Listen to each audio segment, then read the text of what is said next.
and everything. Okay, Mike J. It's your day. It ain't my day. I'm just gonna let you have it today. Let you win today. There you go. I feel like this. Hello. Broken into pieces. Hey. Lost in thought. What's up, y'all? Is we live?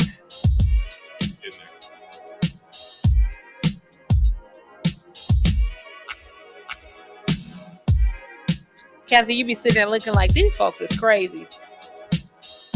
Do you be thinking that, Kathy? You can say it. We ain't getting there. We there. We just ain't public yet. That's all. We want to make sure everybody hears it. That's what we're trying to do now. What's up, y'all? We is live now. Y'all got me up here. Yeah, we live, definitely. He ain't public. Rocky, you got to make us public, baby. What's up, y'all? Happened all of a sudden. Because it's the devil. But we gonna be great all year. All year. There you go. Can't stop our shine. George Butt said, I am on my way. Okay. Check one. Oops.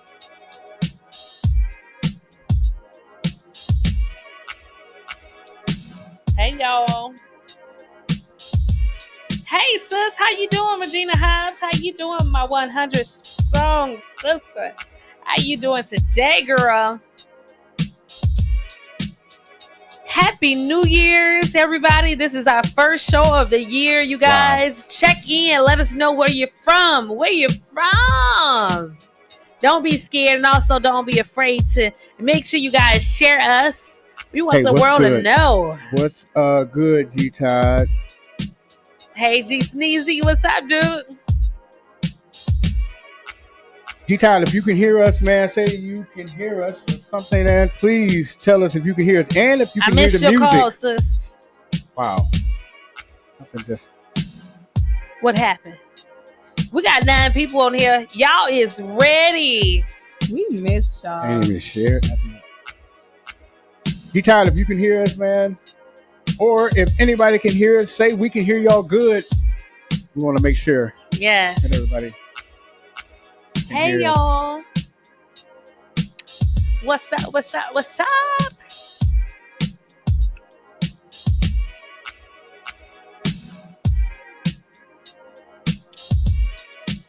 I'll tell y'all one thing. I miss y'all. We miss you so much. I can hear the music. So okay. much. Oh my also, can we hear Malaysia? We want to know if we can hear Malaysia talking. Malaysia, say something to the people. I miss you, family. Hi, beautiful people. Let me find out it just came through Malaysia. Let me see. Look, I told y'all I am covered. Yes. I am covered. Yes, always y'all. come through last minute. We want to make sure everybody can hear.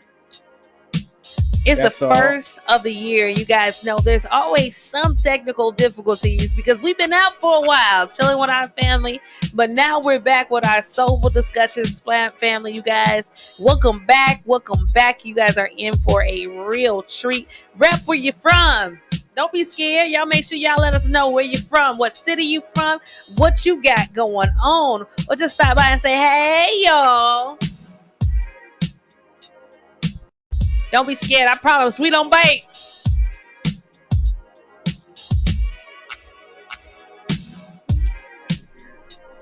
Turn Malaysia up a little bit. They said turn Malaysia up.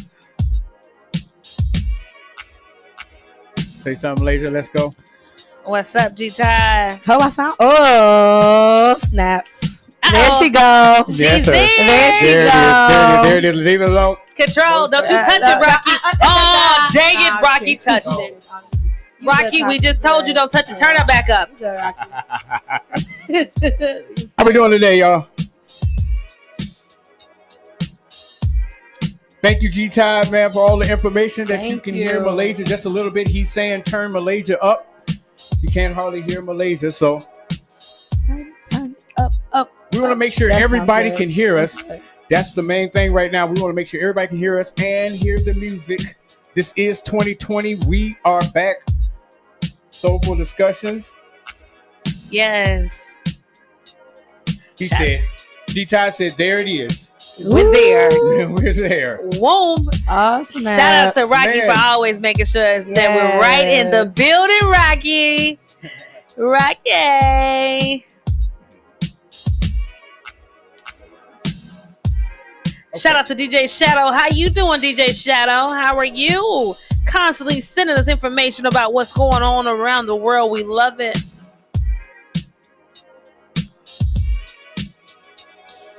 Y'all already know we're trying to get pumped up and get our day started.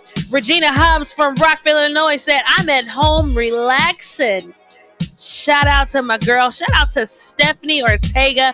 It is her birthday today. We want to make sure I wish her a happy birthday on behalf of your girl, Tina Renee. What's up?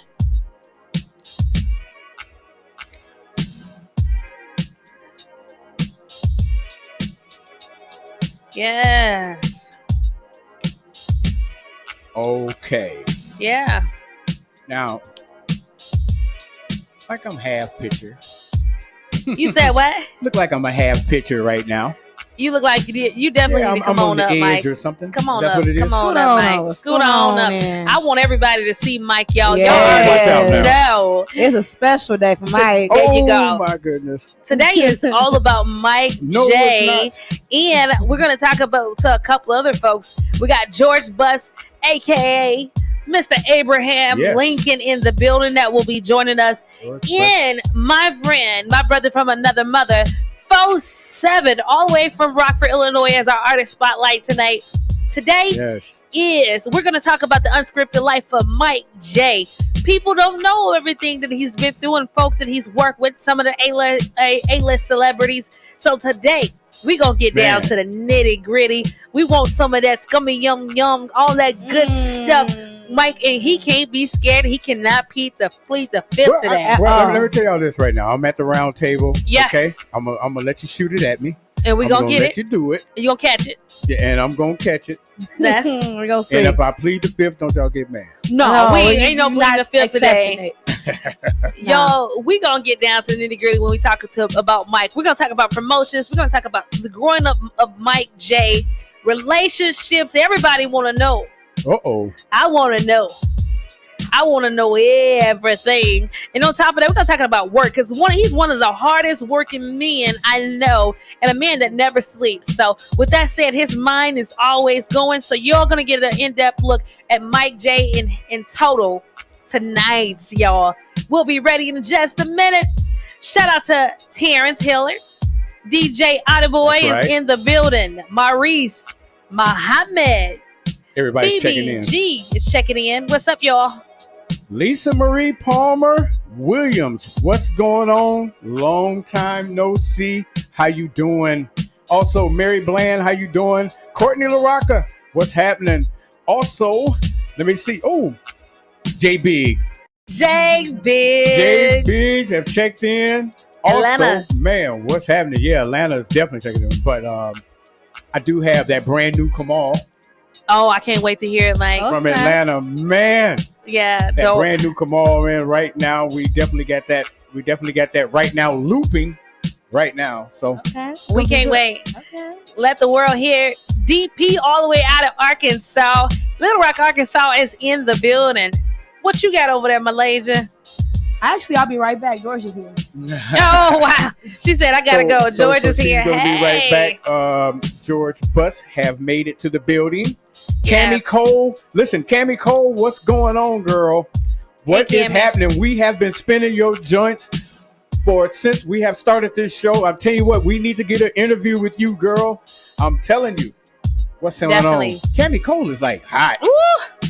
She's like that southern blues and stuff like that. Yeah, her and Andrina Johnson, my two hearts now. Cammy Cole, man, I'm telling you, they're definitely hot. I'm gonna take the old school with the new school. Give me some of her, some of Andrina. Give me some of dang on Jay Renee. Yes. Erica Henderson. Yes. And a little bit of Tina Renee. Ooh, let me tell y'all something. Woo. That is something that's hot in the building. And guess what? Y'all not ready. I'm just telling y'all. Y'all sure not ready. Brennan, a.k.a. DJ Hit 'em Up, is on the building. Hunt, what's up, DJ? Heat 'em Up. What's up, man? Yeah, DJ Heat 'em Up. That's like one of the fire DJ man in Rockford.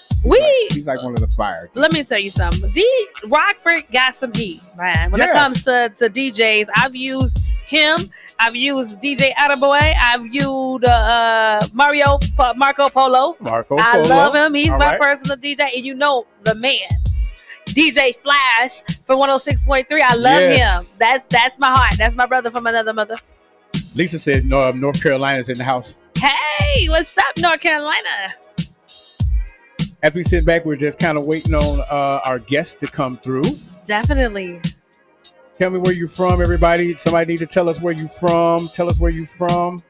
We're going to get things started here in a hot second. If it's your birthday, you guys, I want y'all to make sure y'all drop it down below. It's the first of the year. Y'all already know how to do it. I'm always doing something special for our guests. So if it's your birthday or is it somebody you know's birthday, make sure you guys please drop the name down there. They're going to have to show proof, y'all. Y'all be saying it's your birthday month and it end up being something else. Show me some proof. I'm nosy. Don't send your social security card and no birth certificate. But of course, I like to do raffles and all that good stuff. I want to bless somebody with the first gift of the year from Flight Radio 105.7. So definitely. Waiting on more people to check in right now. People are checking in. Whew. Mike. Are you ready, Mike? Yeah, I'm about ready. You ain't sweating over there, are you? No, I'm not sweating. I'm not sweating. I'm just at the corner. I'm trying to figure out, like, I'm at the corner. Catherine, you look at your phone. Am I at the corner of the... You definitely at the corner. Mike. It's like my camera, I just need to move over or something. I think I need to move over. I think you need to take that head off so people can see that big old head of yours. They can't see nothing. I got to have the... Because you don't want nobody to know you telling the story or not. I got to have the cool suave look. No, Mike is disguised. He don't want everybody to know. Mike's a freak. Yeah. This your boy DJ from the ATL. We finna get this. I'm always listening. Mike, you ain't gonna be like, why you over there cracking up? Mike over there with Tina Renee. Uh-oh. Thank you, Captain. Mike said, we finna get the scoop, yo. Mike finna give us the scoop. Mike, you gonna tell me something. You gonna be like, you've been stripping for like 7 years. That's Is that gonna come out, Mike? I don't know. They gonna say Mike was a gigolo. He was stripping for like 7 years. I'm just playing, y'all. Y'all already know I like to play Frankie all the time. McGee, what's going on? How you doing? Hey, Darrell. Man, Richard Morrow just checking in. Tamika Little Moto. Watch out now. Little Moto. Watch out now. Billy Boyd, what's going on? Nicholas Kirk, what's going on down there in Mississippi? What's happening? Well, I'm telling you, man, everybody's checking in right now. I'm seeing that I see the Miami, Florida is checking in right now. I'm seeing Cincinnati, Ohio's checking in. I'm seeing Atlanta, Georgia's checking in right now. Detroit, Michigan have just checked in right now. Definitely. What's going on, Jonathan Hunter? What's happening, bro? Man, y'all doing a good job down there. Now I keep switching pages because I got on the Soulful Discussion page and I go back to my page and people are just like sending messages and everything. So I'm like, saying what's up? It's 2020. It is. It's for real. It's 2020. Like, Mike, I'm so glad that kind of like 2019 is over. We've learned what we needed to learn from 2019. 2019 has taught us a lot. I tell you that. I.e., I've learned to pull off my wig and let my real hair show. I don't want to sweat no more. It is what it is. That's right. It told me, you know what it says? Tina, ain't nothing wrong with shedding them layers. No. And guess what? Be the beautiful person that you are. Yes. That's right. But 2020 is our year. Just checked in from ATL. Hey, Tia. Tia Love. Hey, girl, we know we coming back February. We're trying to plan for the end of February, coming back down to Atlanta for the Banana Wind reunion. Man, Atlanta shows us a lot of love. They don't know about the underground Atlanta, old underground Atlanta, the real deal. Y'all done taught me about the underground Atlanta. Like, let me tell you something. All I know is I'm gonna eat good, I'm gonna party good, and I'm gonna have fun for real. This lady said, hi. I remember Mike in the 90s. He was a ladies' man. I knew it. No. Ladies' man in the 90s. Mike, You was a smooth operator. We'll leave that alone. Lisa, Oh, thank you. now you no. This is Mike J Unscripted. Ain't gonna be leaving nothing alone. Okay. We'll leave it. Ain't no attitudes. Hey, let us know the scoop. You call it. Give the scoop on Mike J. Hey, y'all, listen, I got the brand new Kamal Howard. He just released this song and he sent it to us. He was talking about Mike J. Please play this song for Go us. ahead, Mike. So I'm going to go ahead and put this song on out there for you. We're going to take a real quick break. Yes. And we'll be right back. Soulful Discussions 2020. Everybody need to make some noise right now. Yes, y'all. Yes. Is George there? Yes. We'll be right back, y'all. Good Listen times. up. It's that kind of night for us. Good times. We're just having fun. Good night, yeah. If it's you and me waking up, and that's when you fell in love. It was the first time you ever had it like this. You never had it like this. It was the first time you ever got it like this. Something like the remix. Girl, don't feel guilty about romance. 'Cause I know what you like. It's our slow jam tonight. We're calling dancing. Sweet love tonight. Baby, I'm feeling you. I know you're feeling it too. We'll call it dancing. Sweet love tonight. I wanna rock your body. Make this a private party for love. Spotlight. I see your silhouette. Touching. You and me kissing, babe. Your beauty. It's undeniable. It's so incredible. Ooh, yeah. First time you ever had it like this. You never had it like this. It was the first time you ever got it like this. Something like the remix. Girl, don't feel guilty about romance. 'Cause I know what you like. You like. It's our slow jam tonight. We're calling dancing. Yeah. Sweet love tonight. Oh yeah. Baby, I'm feeling you.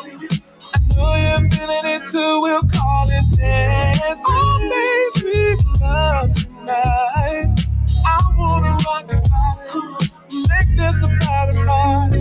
But like, come in here, take off them heels. Let me show you how you should live. Oh, baby. Baby, I'm gonna play that song with us on replay all night long. Oh, baby, we're gonna dancing. Sweet love tonight, yeah. Baby, I'm feeling you. You know you're feeling it too. We'll call it dancing. Sweet love tonight. I wanna rock your body. Make this a private party for love. Oh. Kamal Howard. Kamal Howard out of the ATL. Yes. Give us He something is to step gift- to. I love that Okay. song, man. I just love that song for some kind of reason. It just got a good beat to it. Yep. Hey. Yes. Tia Love, what's going on? How you doing? Welcome to Flight Radio 105.7, y'all. We are out of Freeport, Illinois. It is Hump Wednesday, and guess what, you guys? You guys are on Soulful Discussions, Flight Radio every Wednesday night from 7 p.m. to 9 p.m. Y'all are in for a treat.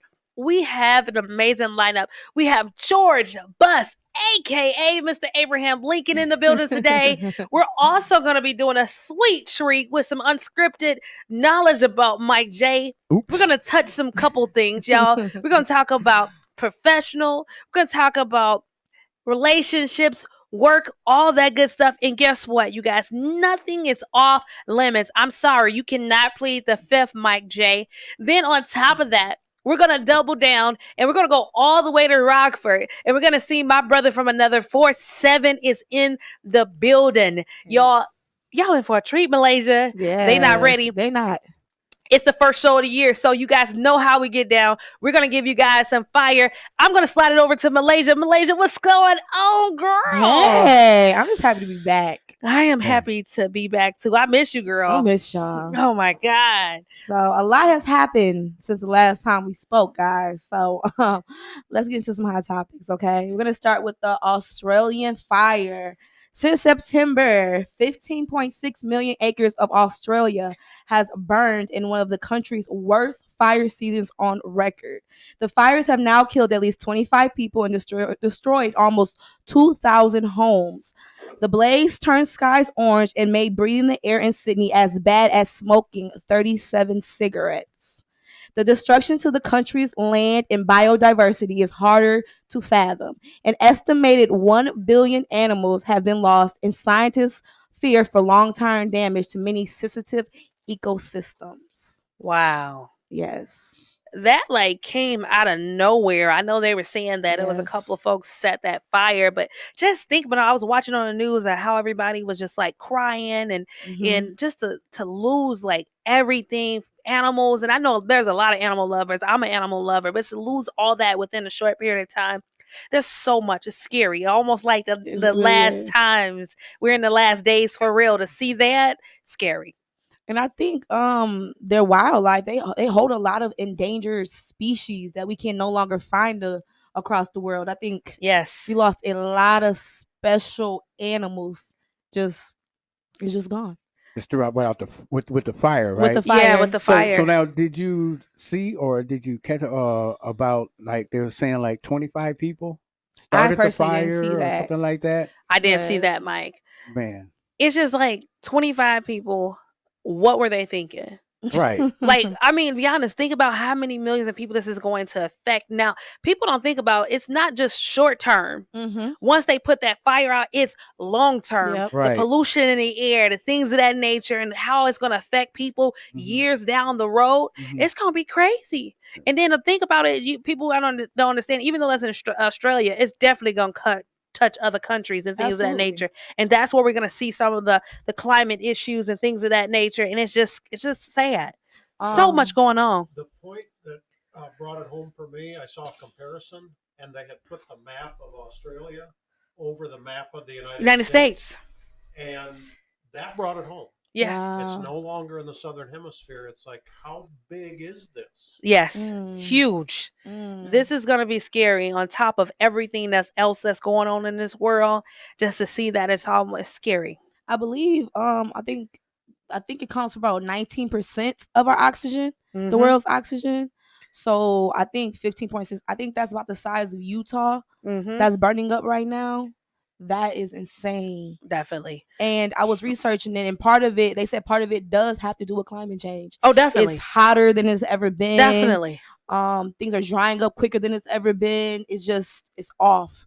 And I think we as a people, we have to start acknowledging this and stop ignoring the fact that our planet is dying. Oh, yeah. And it shouldn't be dying as fast as it is. I mean, all we have to do is just look at right now in Illinois. We have no snow. There is no snow out here. I was looking for a little bit of snowflakes. It's like 50 degrees on Christmas. Touch my eyebrows or something. Like, I mean, right now I'm sitting here sweating. I have not worn a big coat the whole entire year, which is scary because you know what my son said. Not even today. No, it was kind of cool. Like, I'm fluffy, Mike. Don't forget about that. When you fluffy, you don't have to wear a big coat all the time. Michael, like, I had a big coat. You had a big coat. Well, listen. Not fluffy.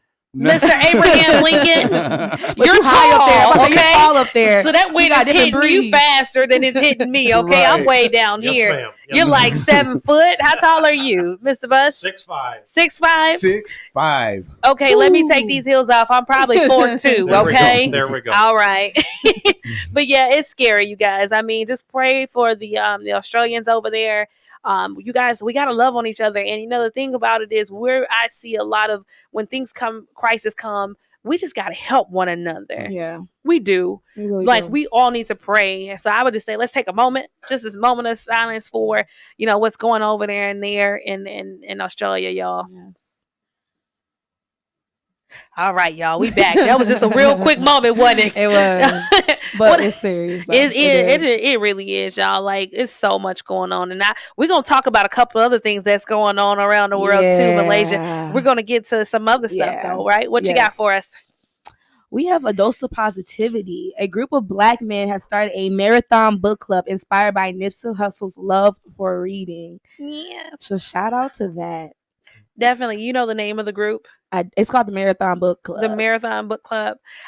Just like the group that we had on a couple of months ago that's giving back. I just love and I'm inspired to see men get out there and talk about education and uplift our kids. That's what's really beautiful, because they say a lot of men out there are not in the kids' life. Well, they proved that wrong, right? Okay. They said, listen, you guys, we're educating the kids. We're giving them books and things of that nature.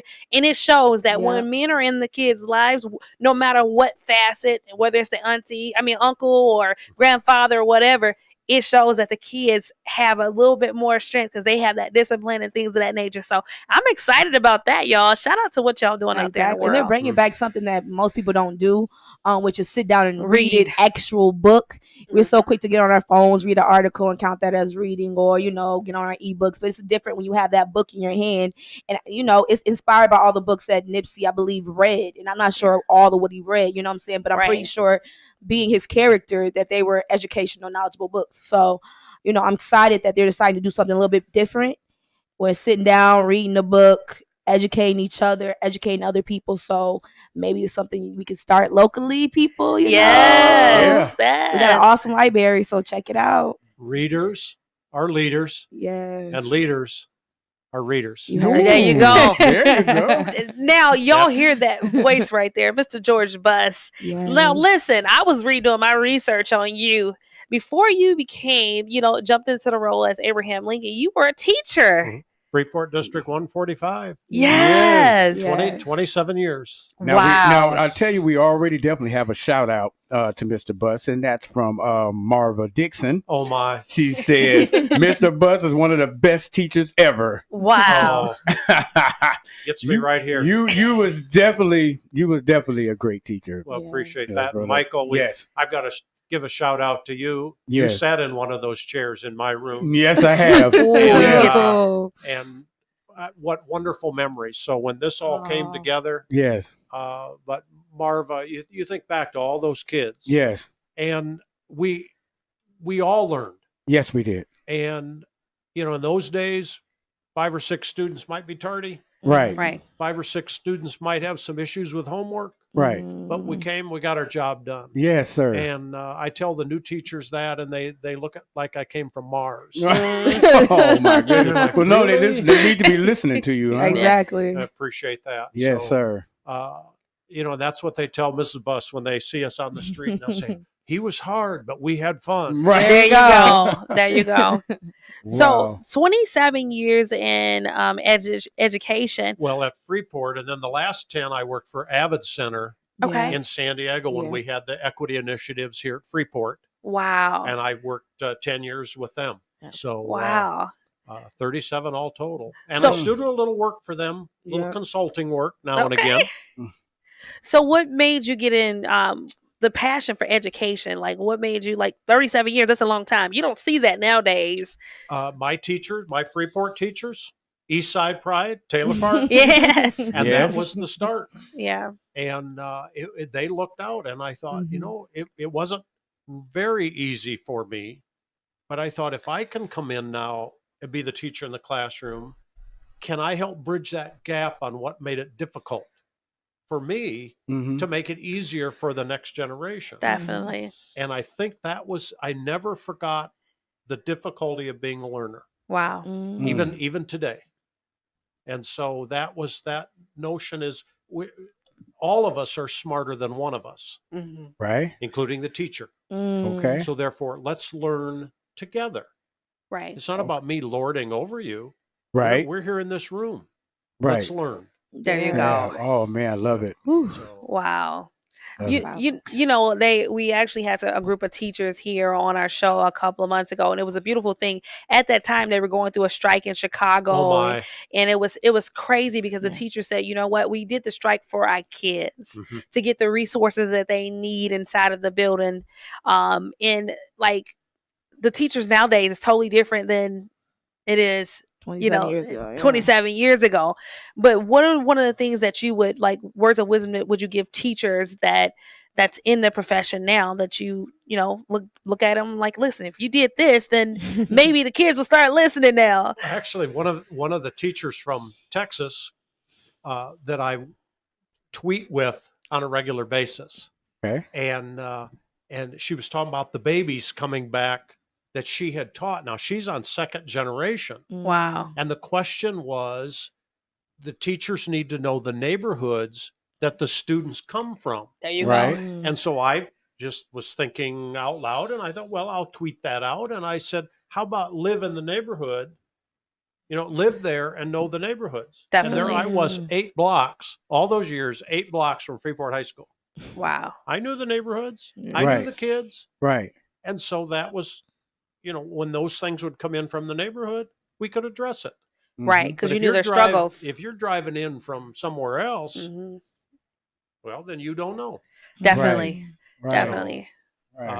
Always appreciate that. My walk down Pine Street. Oh, wow. My walk down Pine Street to come in the front door of the high school. And then, Yes. for 7 years, I was at Freeport Junior High before I went to work for Avid. So, Wow. so I got a good taste of both those age groups. And I love junior high. 7th graders, Mhm. they want to be there. They want to ask questions. Definitely. They want to be Right. engaged. Right. It's like you come in here and you engage all you want Right. because we'll take care of that. Yeah. Definitely. Can I ask you? Go ahead. Sorry, may I ask you a question? Sure. Since you said you love the middle school, recently they had a program in which they separated students by race, and I believe the disciplinary actions for African Americans was around 3,000. What do you feel about that program? Do you feel that it was a good implication, or do you feel like it's a different way to handle those type of situations where there's such a gap between races and disciplinary actions? Amazing you bring that up because my youngest son was in from Lockport today, spent the day with us, and we were doing some work with some trees in the backyard. And he asked me about that. He said, how is that going? Yeah. And I said, well, I don't have an update. But I said, my comment was, what did we learn in the 90s from the equity initiatives of Freeport that we've forgotten? And that was that whole notion of finding out the why. Yeah. There you go. Okay. Finding out the why. And I won't say who that student was in junior high, but she came into my room 3rd hour in tears. And I said, what's the matter? And through her sniffles and all of that, well, she had been in the swimming pool. I had no idea what chlorine water does. There it. That's Yeah. it. That's it. Yeah. And I said, help me understand. I mean, I wanted to see. Once I understood, I said, well, then you need to get ready just a little sooner from PE. Yeah. So that you can take care of that hair that's doing this Right. from the chlorine. Yeah. Right. Oh, was that an education? Right. Exactly. And I started sharing those kinds of things with my colleagues. And I said, this isn't a disciplinary issue at all. There you go. I said, this is about being human. Yeah. So we were able to take care of that. I had some cosmetics in my room so that she could come to my room and take that little couple extra minutes Wow. to get the hair right. Right. And she was devastated. I never had a student devastated like that. Right. And she wanted to leave the building, not leave the room, leave the building. I said, you can't. But then I understood. And then the other thing the young men taught me, cocoa butter. Right. Because ashy was not a good thing. Did you say ashy? I love it. I had no idea. And they're Oh man. and they're like, That's right. ashy. That's right. And I said, what do I do? Right. And they said, do you have lotion?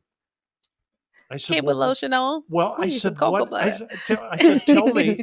And they said, cocoa butter. So I put it on the list at home for Mona when she went to the grocery store. I need Right. cocoa butter.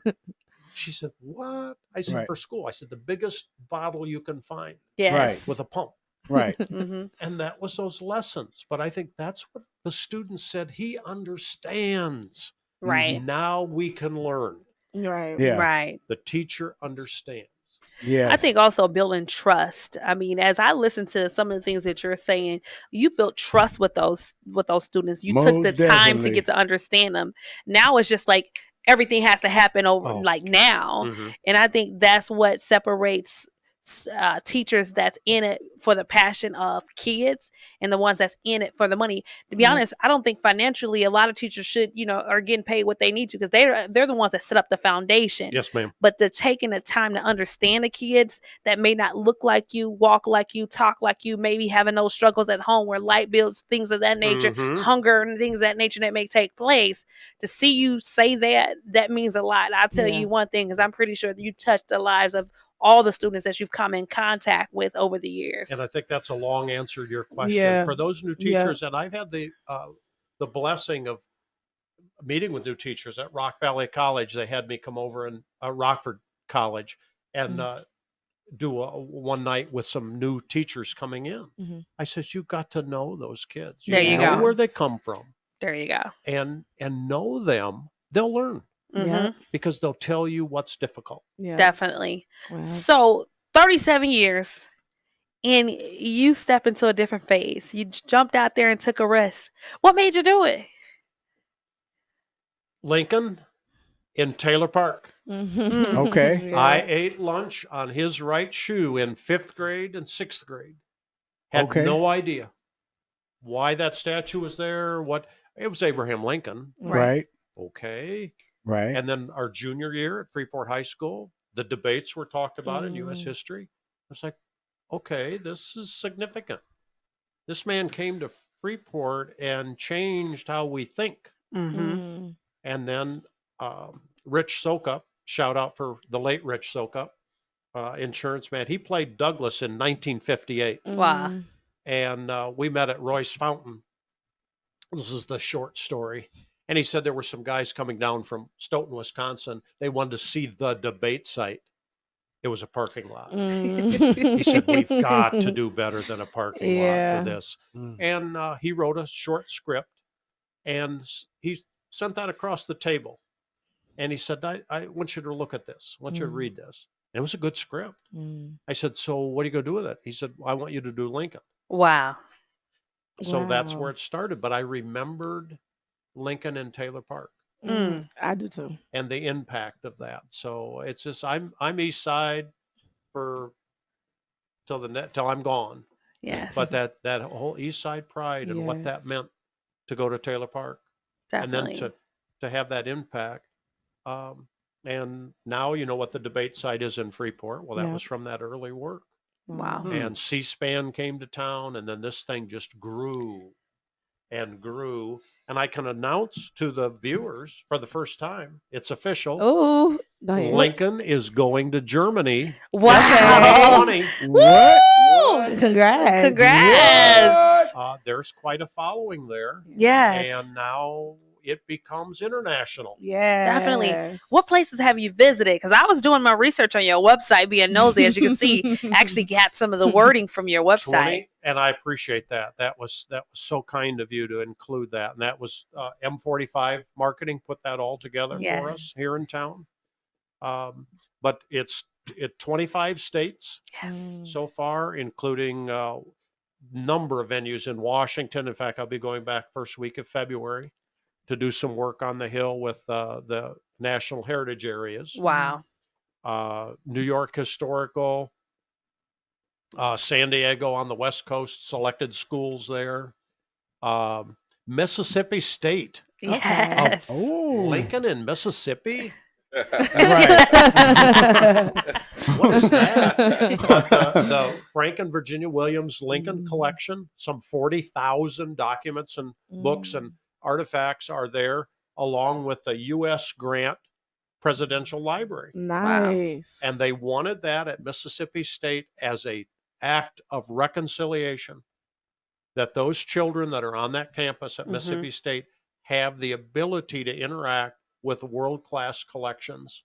And it's our history. Yeah. Right. And so President Keenum, when he was working with those groups to bring that to Mississippi State, he said it's more than proper that those collections be at Mississippi State.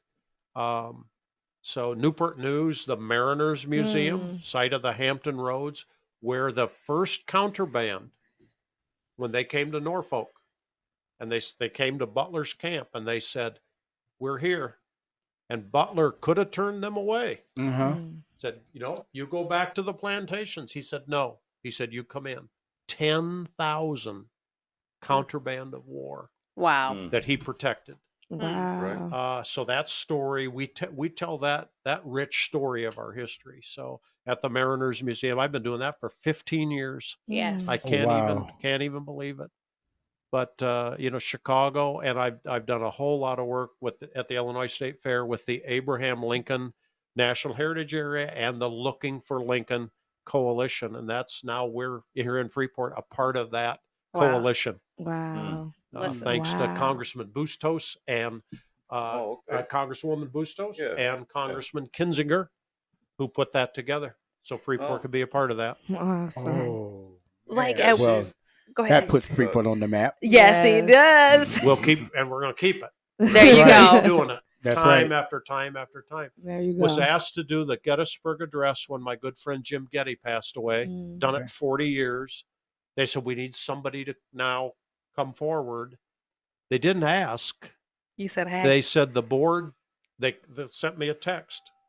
They said the board has met. They want you to continue with that Gettysburg Address for the national commemoration.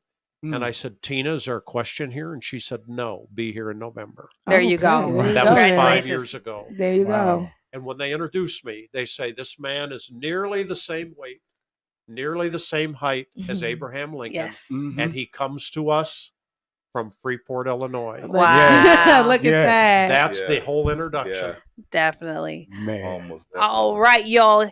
Y'all heard a little bit from George Buss. You guys, we'll be back in a minute. So listen out, y'all. We'll be back in a minute. Soulful Discussions, Flight Radio 105.7. See y'all in just a minute.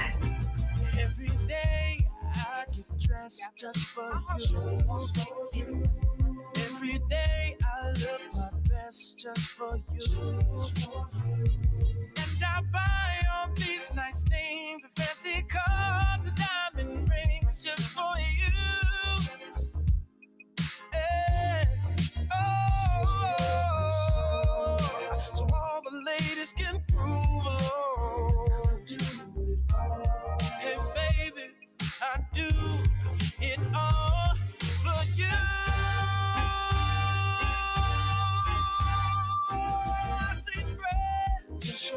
I got to have the best.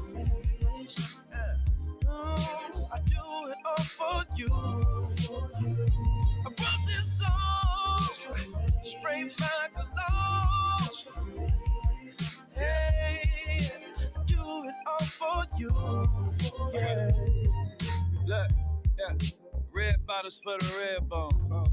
You smell that, girl, that's free cologne. Yeah, here to see that table like you should line nose, but no cranes in the sky though. I be throwing bread in the sky and you YXY. Why you a young and you dress so fly? I said I do it for the ladies with the 750 boost. I'm in the 750 coupe, yo. Yeah, I'm in pursuit like I was the cops and you was OJ, but that Bronco. Yeah. We can start off a little foreplay, a little combo, cause I can take care of you like that boy from Toronto. Man, I've been a big baller way before Alonzo.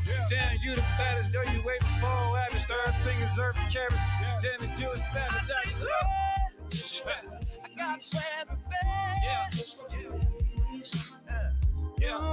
I do it all for you. I wrote this song, spray my cologne. Hey, yeah, do it all for you. Yeah, come on, y'all. Baby. Oh, babe, so good, babe. I do it all for you. I stay red. Yeah, feel good, don't it, baby? Oh, Something special to y'all. Y'all know what we do it for. fresh out the barbershop too. Do me a favor, Google Alexander Musu. Yeah. 100 G's for the suits. Make it feel like you supposed to. Now, young black kings. We love the finer things. Yo, do me a favor. Just Ooh, Mike. Yes. Now that was D Rose out of Milwaukee, Wisconsin. Listen, the music is fire from these indie artists, Okay. Mike. Yes. You would not know that. Like, I feel like he's like the next Gerald Levert, Right, like he was already out there. Like Tank he's or already one of them signed up. with Capitol and everything. There you go. But D Rose, he's a great singer. And we got some stuff for him coming up for this summer. Also to come up here in Freeport and in Rockford. I can't wait.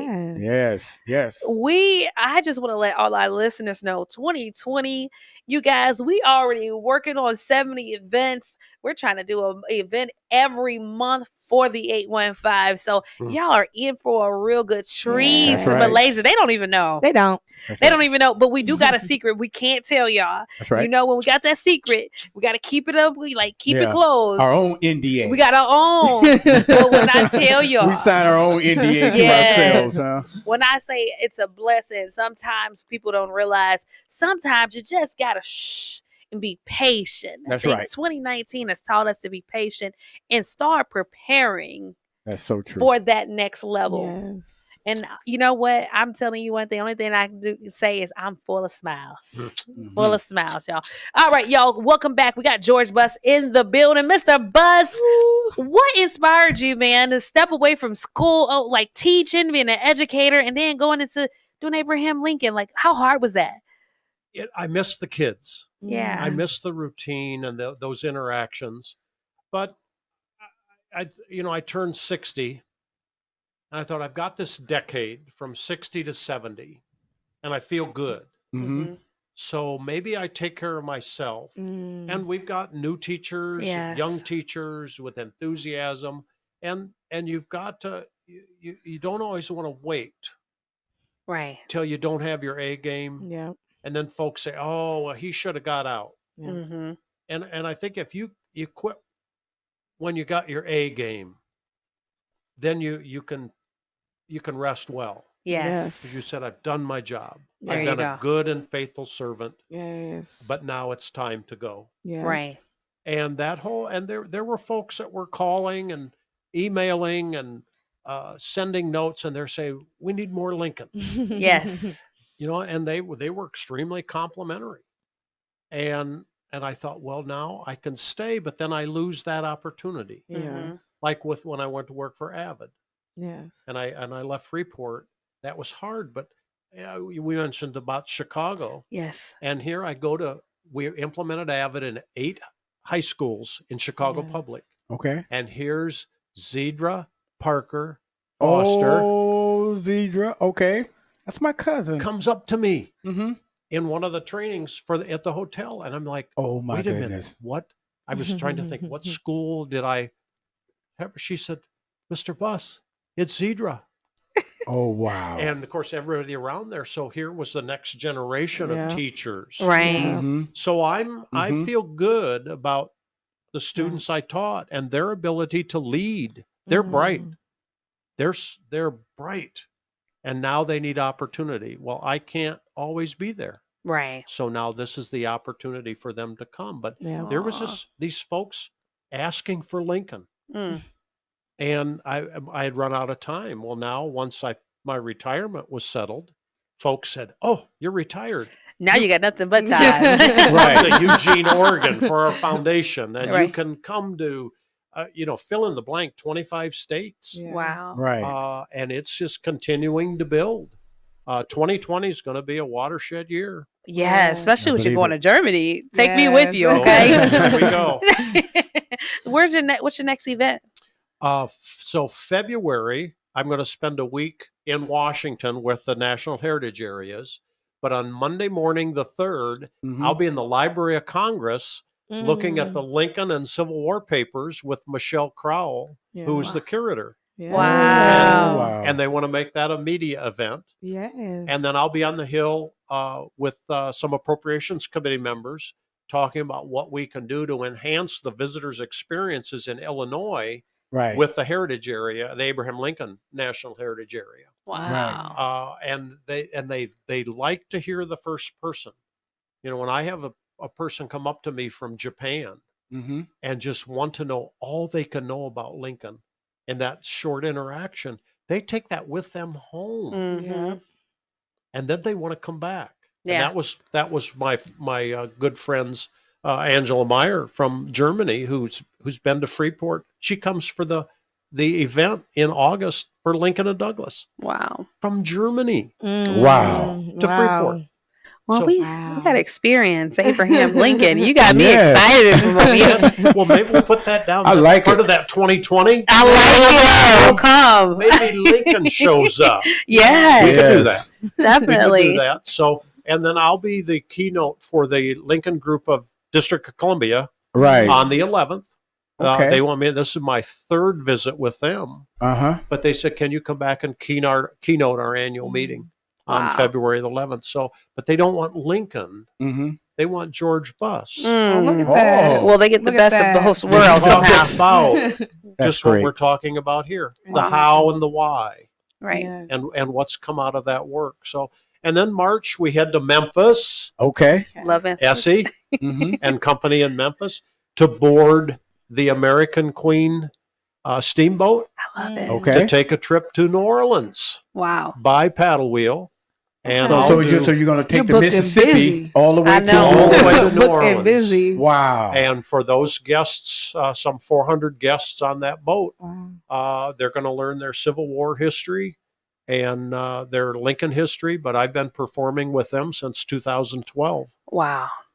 So now is people signing up for that, or like they're already signed up? They're See, pretty much already it's signed already up. full, Those and full cruises and booked and everything. booked. So if the folks Look are at that. interested, Please show. American Wow. American Queen Steamboat Company, Mm-hmm. and they have a series of Civil War cruises, either on the Cumberland, the Tennessee, Mm-hmm.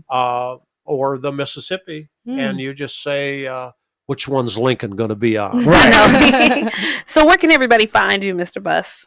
George Becomes Lincoln on for my website, Mm-hmm. but then also on Instagram, George Becomes Lincoln, Yes. Mhm. and Facebook, George Becomes Lincoln. But for my former students, I'm also on Facebook as George A. Buss. Yes. Okay. And that's so those two Facebook pages kind of are interweave. I'm on Twitter as GBus760, and that's kind of my eclectic site that I comment on a whole lot of different things. So, Right.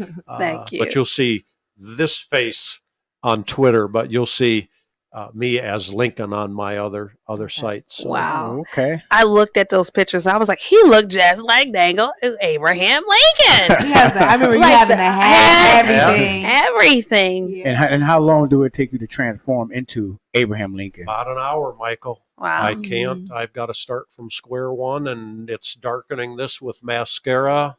Right. And I've got a nice piece of hair that I keep in a box, and it Right. suddenly is there. Yeah. Next but, thing you know, you're and you- Abraham Lincoln. You think about those protruding cheekbones. Yes. Well, I learned shadowing, ladies. Oh, yeah. Oh, Lord. Shadowing. Well, I may need to shadow after all this, So, okay? I can do a little consulting. It's like, how do you make those cheekbones highlighted? Wow. I had to do a little work. Look That's at great. that, Had to do a y'all. little work. Well, thank you so much, Mr. Oh. Buss, for coming on I'm and elated. loving on us. I'm elated. Definitely. Mike, what you got? You got anything? Well, no, I mean, I'm like I said, I've just been right now, just been like in this big world of my school teacher is here, down here in Full circle 2020 moment. Gotta get in the the questions. radio station, like, and then because when we connected together, and that's when I said, oh, I couldn't wait to give it to Tina. To Yes, say, like, he did. no, this is the perfect guy Yeah. to start the whole brand new year off and Oh, everything appreciate to that. definitely like with the heritage and all of that to teach everybody out there that Abraham Lincoln still lives some kind of way, like Definitely. you know, going straight through you. Means a And- lot. Yes, Means a lot. yes, And to the younger viewers, I'll close with a little bit. Those that are still in school and pursuing that, those relationships with the teachers, and the teachers got a lot of kids. Yes. But sometimes the young people need to make that first step. Right. And say to the teacher, I'm concerned about my academics. There you go. I'm concerned about learning, but I need a little help. Right. Can you help me? And the teachers respond to that. Sometimes they don't know. So True. sometimes the learner steps forward, says, I'm here. Mm-hmm. Can you help me? Right. And I know I've known a lot of teachers, and that seems to be the key that unlocks the door, because the teacher says, oh, that student cares. Right. So to the young people that might think, well, is this all worth it? What do we need to do? Show them you care. Show them you care. Y'all heard that. Drops mic. There you go. It fell down. I just got one question. Sure. Tell us a nitty gritty about Mike as a student. Oh, man. Was he bad? Was he one of the ones you got to put it in timeout? No. Dang There were it. a few that had, Michael had energy, and I remember this like it was yesterday. Michael, this isn't something I had to do any research on. Right. And I see that sparkle in your eye. It hasn't changed. Right. Now that little chin whisker. Right. See, I'm relating to that. But no, ladies, you see those sparkle in? Yes, he that definitely got a sparkle sparkle. has not changed. Aw. And he Oh, was man. there on time, ready to go.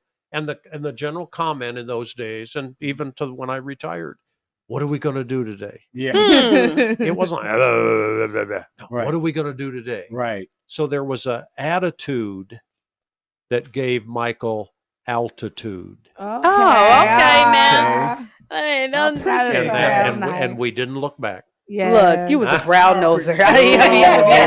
He was definitely a brown noser. Like, I know. You was like, Oh, what do my we do goodness. today? No, like, no, I you appreciate know. He was bad. Man, I appreciate that. All good memories. Aw. Yes. Well, Mr. Bus, our time has ended, but I want to say thank you so much for coming on. Absolutely. Thank you for having Thank me. you. And if Abraham Lincoln fits in the schedule, Yes. we can make that happen. We definitely going to make sure we get you in, We okay? can do it. We can do it.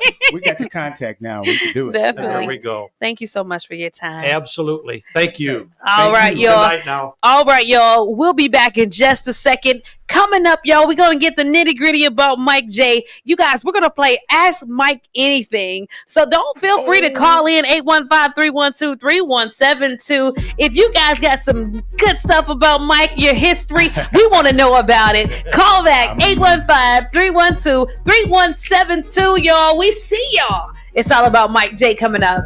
That's it. Yeah.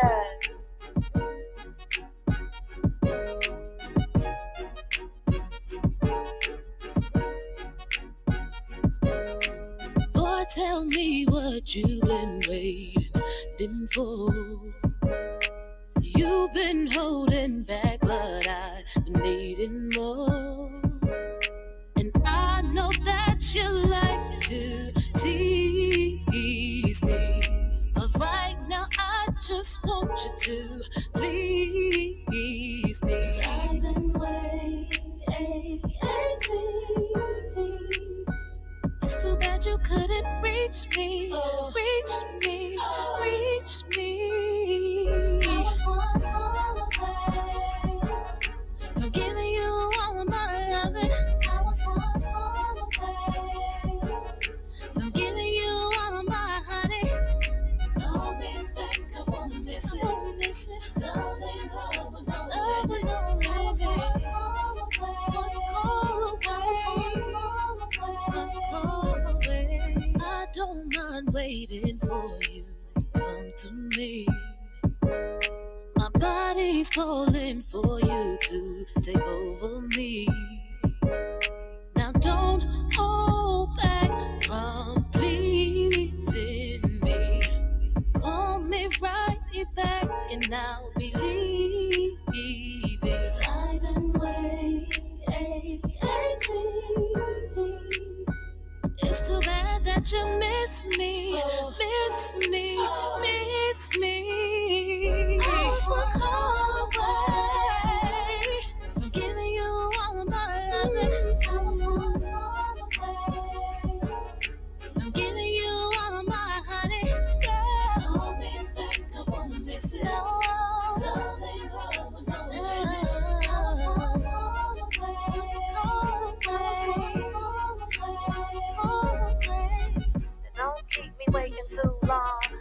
never miss your love until your love is gone.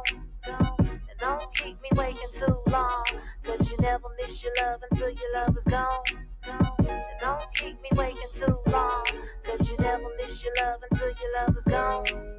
And don't keep me waiting too long, cause you never miss your love until your love is gone. I was one call away. I was one call away.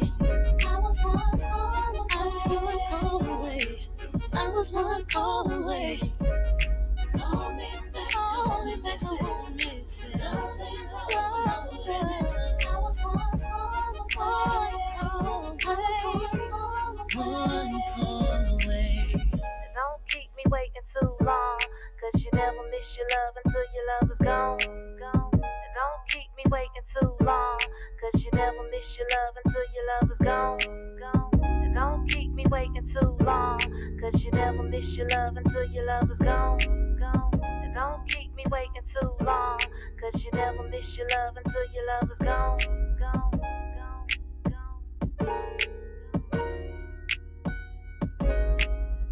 What up, it's your boy Axe Bleed. I'm always listening to Soulful Discussions every Wednesday night in Freeport, 105.7 Flight Radio with your girl Tina Renee. Yeah. What's happening? It's your boy G Todd. Whenever I'm in Freeport, I'm always listening to Soulful Discussions with Tina Renee every Wednesday night on Freeport's own 105.7 Flight Radio. This your boy D Jones from the ATL, and I'm always listening to Soulful Discussions every Wednesday night with Tina Renee. Oh, baby. Oh, baby. Oh, baby. No.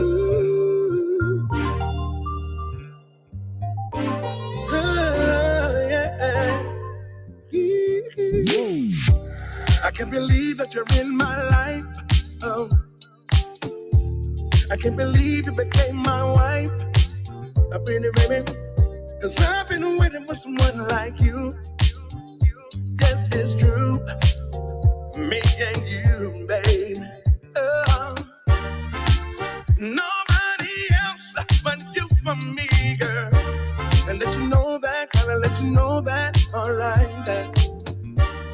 And know that I wanna be that man for you, baby. Girl, it's the best day ever. It's the best day ever.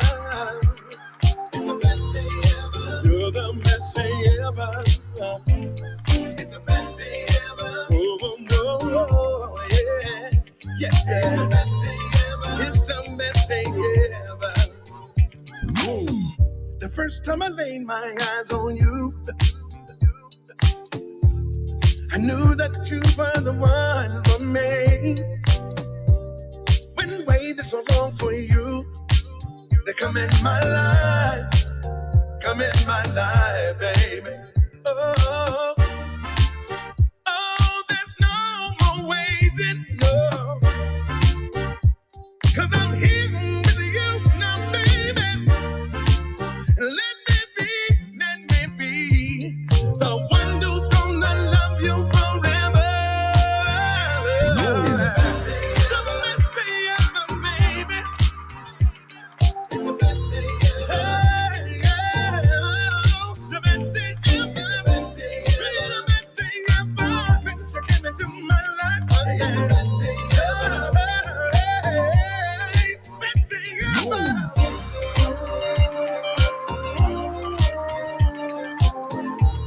It's the best day yet, best day yet. Oh.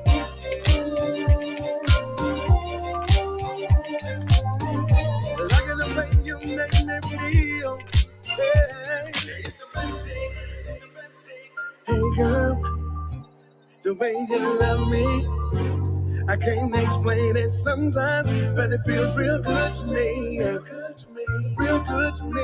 Real good to me. And I love the way you love me, baby, baby. Baby.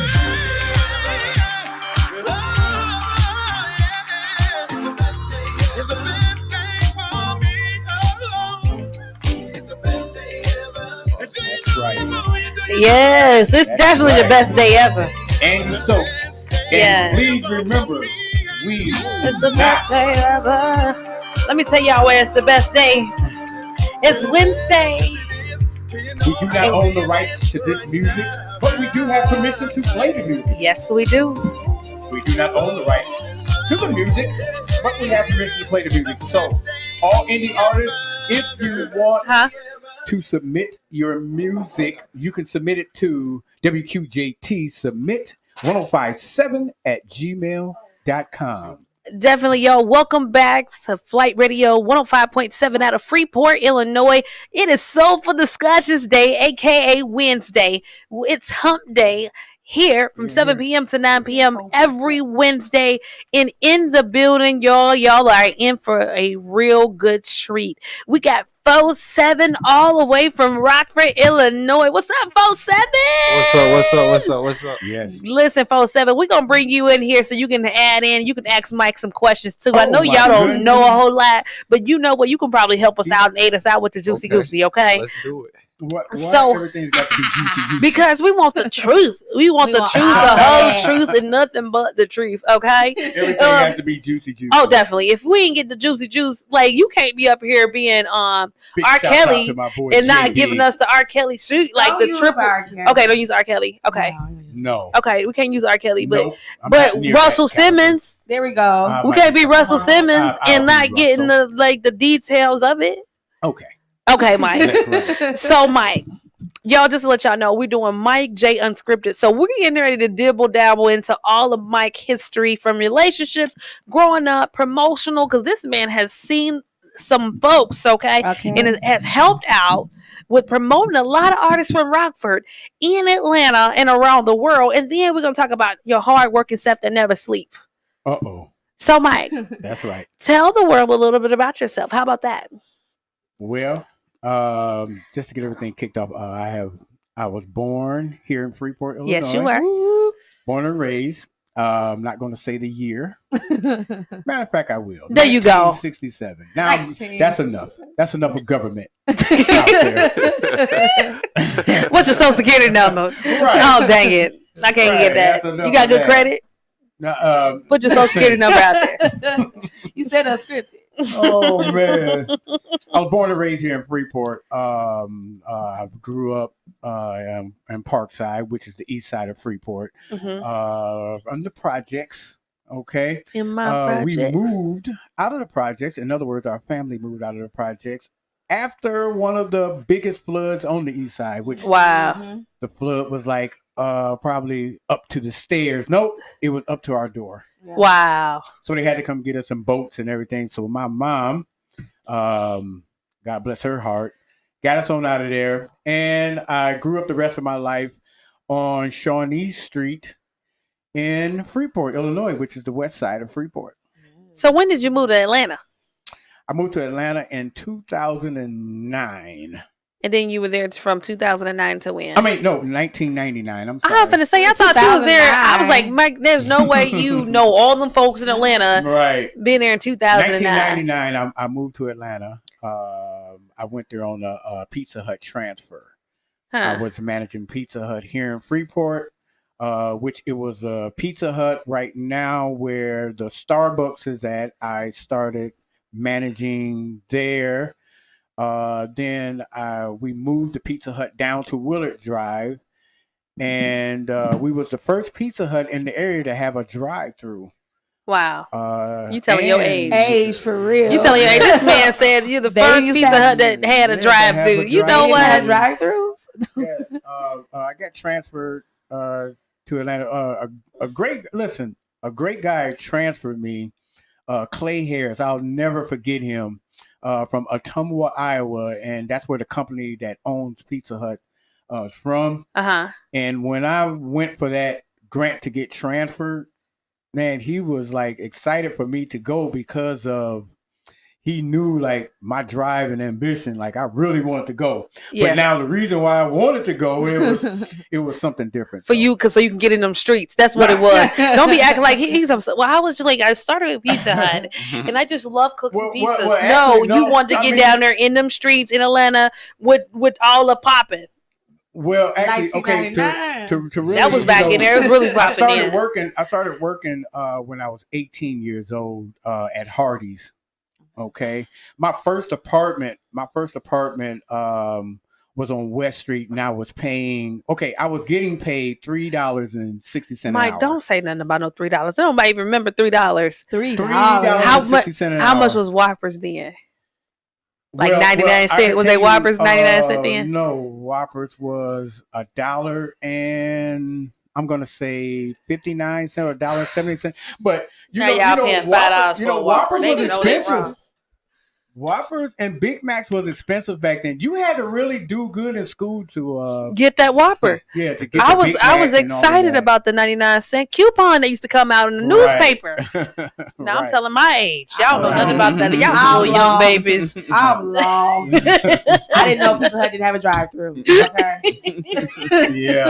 Yeah, we had a drive-through, but yeah, I started off at Hardee's, and plus I was working at Hardee's and I was DJing at the Silver Nightclub. So that's when I was 18 years old. 18 years old, DJing. Was you drinking then? I'm about to say, there goes some juicy stuff right there. Was you drinking back in there? Well, back then, you can go get your mama cigarettes with a note. So was you drinking back then? Well, I did. Well, Mike's time. Yeah. I did get, snuck in to DJ. But I back in them days, see, no, we not back in them days, like back in them days, right there. Everybody snuck everybody in. I grew up with a lot of older guys. Like I grew up with a lot of older guys, and God bless Michael McGee. Big shouts out to Michael McGee, Senior. He took me under his realm, to DJ, and I was DJing with another great friend of mine, which I call my brother still today, which is Bruce Furge, and we was DJing together in the high school. We was doing high school parties then, and also we was doing house parties at that time too. So, he, kind of recruited us, and I started DJing at the Harold's Tap, and I was DJing at the Silver Night at the same time, 18, 19, 20. But back then, Mike's trying to... it was, liquor. I mean, it was legal. Like 20 years old was legal. 19 years old was legal. Smoking Mary Jane was legal too. No, it wasn't. I was trying to see if he gonna say. I was trying to see. He's not Mike, y'all, I just want to let you know, Mike will not give the juicy stuff. No, I was gonna slide the Mary Jane in. He was gonna say, yeah, but did you drink then? See, like, you don't know if he playing with you. You not open no more. I did drink then. I was drinking at 16, sneaking in the nightclubs. Well, at 16, that's not a good thing, y'all. I'm not condoning drinking and none of that. I'm just saying. At 16 years old, I did have beer. Mike, you was drinking. Mike, you was turning off with that Mag Dog 2020. No. Don't be sitting there in that 17 Fitzgerald. I drunk Mad Dog. See, I already knew it. Like, you gonna sit here and try to phase it out. 17 I did. 17 I did, but I stopped. Then you stopped. That was too much. It was. Mad Dog 2020 made you mad. Then you went from there. Back then they were selling Coors. Yeah. Coors out of the gallons. Out of the milk jug gallons. I know. I'm too young. See, let me tell y'all something. That was back then. The dirt, like way back then. That's like when Sunshine first. I've been making that song, that dang on moonshine and stuff. Sunshine liquor store. Well, I don't know about no Sunshine. Oh, okay. I thought you were talking about moonshine. I was gonna say that's when you used to sneak that moonshine in places. But like when I was 18 years old, still in Wisconsin, it was still legal to drink. It was still legal to drink in Wisconsin, so we could easily go across the line to. Well, 19 years old, that's what it was, and we could still go across the line, go to Monroe, and get liquor and stuff like that. So, Mike, so I got to give y'all the disclaimer. Mike doesn't like to talk about the things that he's done for folks. So, y'all don't think I mean I got to pull it out his butt, okay? Pull it out, like draw it out. So, like, Mike, strangulation, if you don't get it, we're going to have a problem, Mike. Okay. So, Mike, tell the world, see, a lot of people don't understand why you have a passion for music. It's all in your family's blood from, I'm going to start with a B and a J. So, tell everybody who B and J is.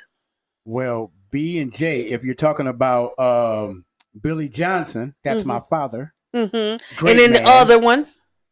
And if you're talking about Bob Johnson, which is my uncle. What he do? He started BET. and he's a great man, and I'll let him tell you the rest of that story. There you go. Bob Johnson, I love you. You need to come on those Soulful Discussions because I want people to see. Story. But I, he most definitely influenced me. Definitely. So a lot of people like in my family influenced me. Like definitely. Like you met my cousin Marvin Johnson, and I love you, cousin Marvin. I'm gonna say like a couple, like my uncle. My uncle, man, let me tell you right now before I even start going crazy here. My grandfather, which is known as Archie Johnson, they called him Peck Johnson. He definitely influenced me, especially with hunting. I started hunting when I was 6 years old, 7 years old, something like that. And I had my first gun, I think, when I was 8. They had to trim. My father had to trim the stock, the gun stock, just for me to shoot the gun. But like my father, my grandfather, my Uncle Jimmy, man, big shouts out to my Uncle Jimmy. That's another guy that influenced me. Now, Mike, your father, wasn't he a pastor? No, my father was a deacon. Deacon. He was a deacon in church. Yes, so St. Paul Missionary Baptist. There you go. Okay. Yes. Great man. Yes. Great man. God bless his heart, rest in heaven. Great man. He taught me a lot. He taught me, man, I mean, like a lot.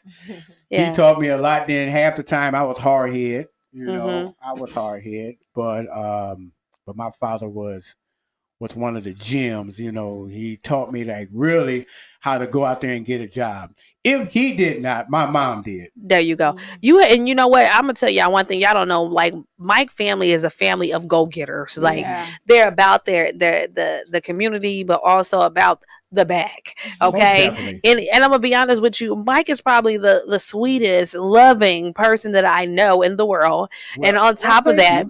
Yeah, Mike. I'm not saying this for show. I'm saying this for real. Okay, Mike has to deal with me every morning. I call Mike like, "Good morning, Mike." Like I hold it. Like he be like, "Why? It's 5 o'clock in the morning, Tina." Right.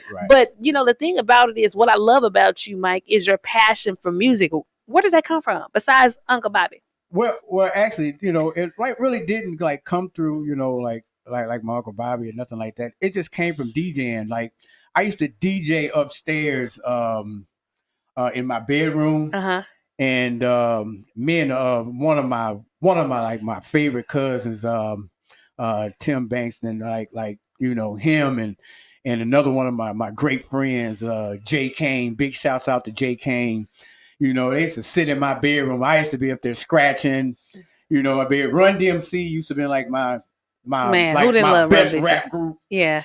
And I used to scratch, I used to scratch with my mouth and different stuff like that. So music like came through like from there, definitely. From my bedroom, actually, really.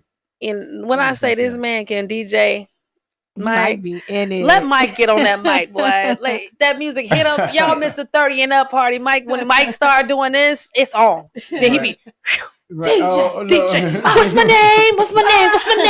Y'all ain't ready. I'm like, well, dang, Mike turned into quiet to like. I used to be shy, like you ain't never been shy. When? But like speaking of with the mic, when I moved to Atlanta, the first club I DJ'd at was in Marietta, Georgia, and that was the American Legion. And they used to call me the Mouth of the South. Now, the Mouth of the South. When I left here in Freeport, like nobody really talked on the mic in Freeport, and in Freeport, I had this company. Me and a couple of fellas, we invented Effects Productions, and I was the one that really just ran my mouth. And I let all the other DJs like DJs. So I was the only one that really like ran my mouth. But I ran my mouth like at the Silver Night. I ran my mouth at the Heroes Tap. And I learned all that from a guy, George, down in Charleston, Mississippi. And they used to call him Panky. And Panky was one of my favorite DJs. Every time I go to Mississippi, because, I used to go to Mississippi almost every year of the summer. And, in Mississippi, you can get in juke joints. Man, let me tell 16, you, we had one. 15 and everything. You drinking at 12. And I was getting in and going in, but Panky Pollard was one of the baddest DJs in Charleston, Mississippi. And now you know, rest in heaven, Panky Pollard. But he was like one of the great DJs, and he was running his mouth. So he taught me how to run my mouth. So and I ran my mouth, and that's how I got named the Mouth of the South. Man, let me tell you something. Now you pleading the fifth. How you go from the mouth of the South to be pleading the fifth on everything? I'm not pleading the fifth on nothing. No, I know not tonight. Ain't no pleading the fifth. I got a question, but go ahead, read that. Oh, Lisa said, I remember Underground, and I got to work with Freak Nick. Gotta go. Had a chance to go to the Freaknik. Now, Lisa, I'm going to tell you. And he said you was like, don't try to get up. She said, yeah. Let me read it how I interpret. He was a ladies' man. I moved away, but I can speak on it. I think it was night lights in the millennium. I think, or President's Club. Good times. Club. She remember President's Man, Club, let's go back to the 20s and 30s. So, Mike, you was a ladies' man. How many? At the Freaknik. Nobody even know what the Freaknik is nowadays. Now that's in Atlanta. That's a whole nother story. And Lisa, please. Hey, Lisa, we like you. Call in. Lisa, you kind of cute now. Lisa, how long? Lisa, get the scoop. Great friend of mine. You know, she's married. Her last name is she's married.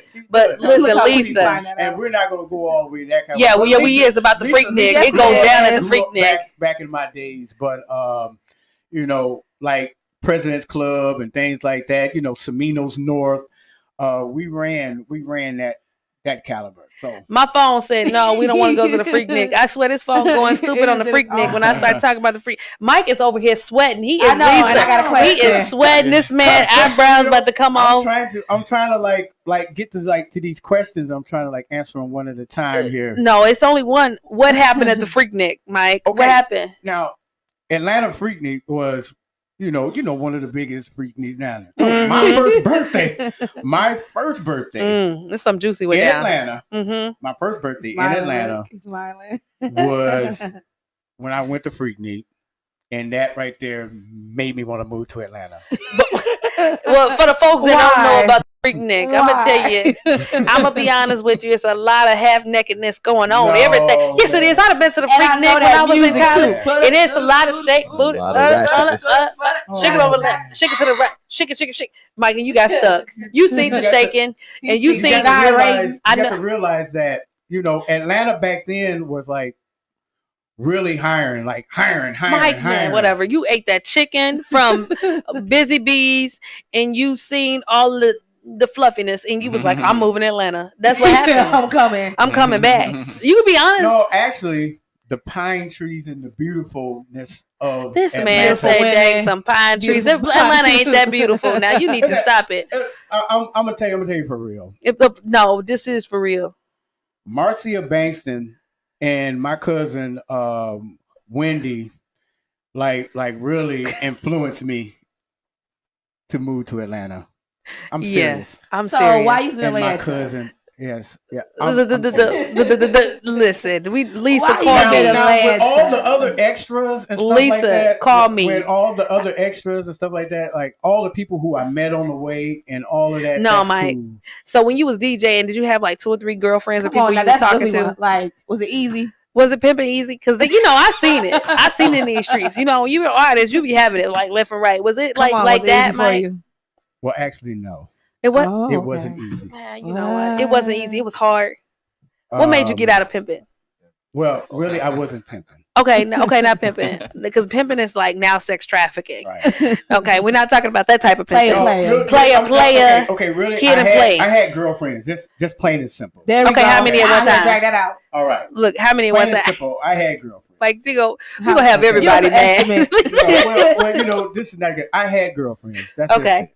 That's it. But was you a ladies' man? Did you take care of them? Yes, I did. That's good. And their children. I know that's right. Yes. Look, Don Teacher said, "Tina, leave Mike alone." No, it's because y'all beating me now. Y'all no, well, you already knew you was finna get these hands, bro. You said okay, let's get to some real nitty gritty. Okay. A-list celebrities. Who have you worked with? Oh my goodness. Let me start. Don't make me start naming them off. You try to hold them off. Okay. Well, actually, really, to start everything off, I'm going to give a big shout out to Angela Davis. Okay, Yes. let me start right there. Yes. That really showed me the way, like, how to get to the celebrities and things like that. Okay, big shouts out to Angela Davis. Another big shout out to Patrick Jones. Patrick Jones, good partner of mine, great guy, showed me the game and the ropes of how to promote and how to get out there in the streets of Atlanta. Okay, Mm-hmm. even though myself, I got out in the streets of Atlanta when I first moved down there. Uh-huh. Okay, I learned the busing system by myself, which I didn't have no license. Uh-huh. I drove with no license. Mm-hmm. Okay, I got caught with no license. I went to jail with no license. So I had to learn the busing system. Right. So I was I never took that job at Pizza Hut, so I managed Captain D's. See, I knew he didn't go down there for Pizza Hut. I knew it. No. I managed Captain D's. Which if anybody out there know about Captain D's, that's a fish restaurant. But I managed Captain D's, and I learned the way how to get on the bus and everything. Why are you looking at me? Because you knew I'm finna say no. Because you want me to just start spilling. No, stuff, I'm finna man. be honest with y'all and something. He gon' so if Mike is like my best friend, so like I know everything about Mike. Now when he talk about Angela Davis, the plus of Angela Davis, and most people don't know this, is that she works with folks like Montel Jordan. Yes. Who else, Mike? I can't remember everybody. Listen, from Keith Sweat, all kinds of people. I mean, it's all kinds of celebrities, Class A celebrities. Definitely. And she helps with the booking of these agents for different events. Yes. So that's actually, so you up there giving Angela Davis. Nobody knew who Angela Davis is without us telling who they are. That's okay. You know, everybody needs to know all of her, but I'm just saying. Y'all look at her online. Yes. But, you know, back to that, you know, just to really say, since I'm at the round table, let me just give you the grit then, okay? Michael love cooking.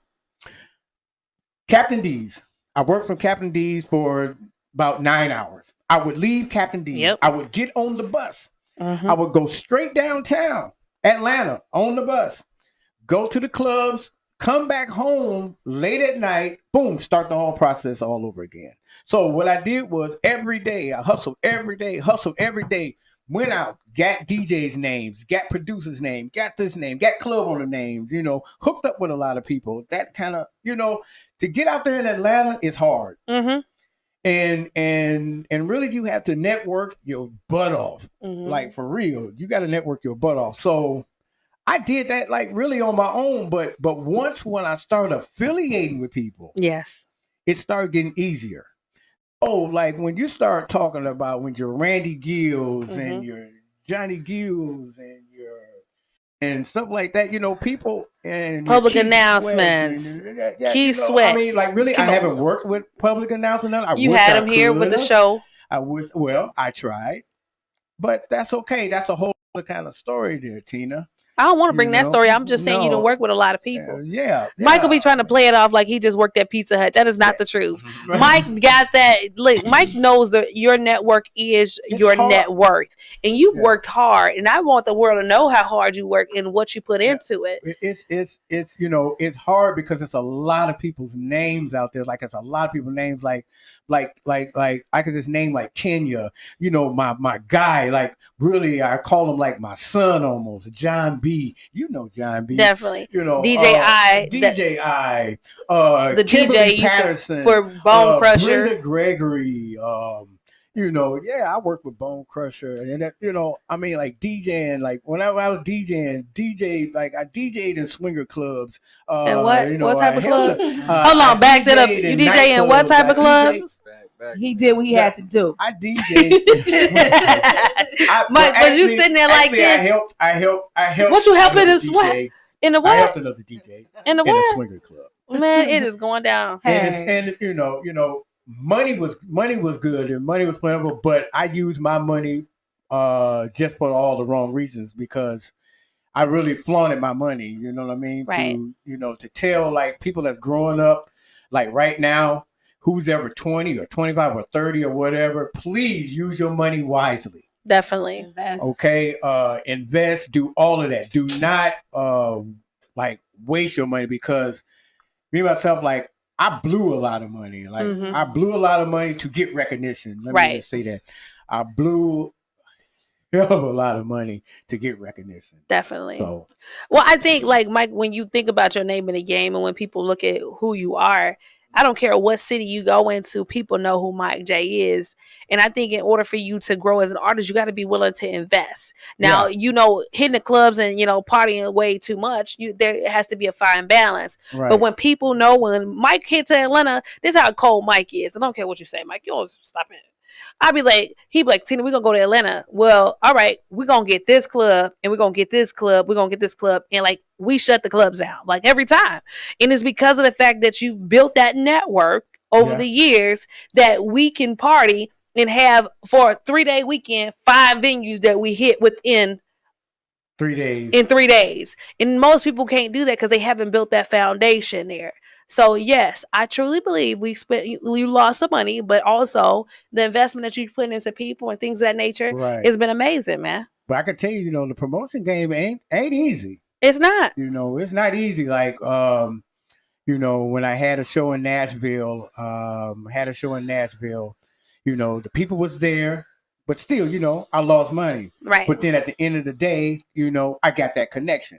And that's really what I was building. I was building connections like, I did shows in Grenada, Mississippi. I did shows in Charleston, Mississippi. I did shows Birmingham. I did shows Atlanta. I did, when you did it in Rockford, you did it in South Bend, Indiana. You did shows in Waterloo, Iowa.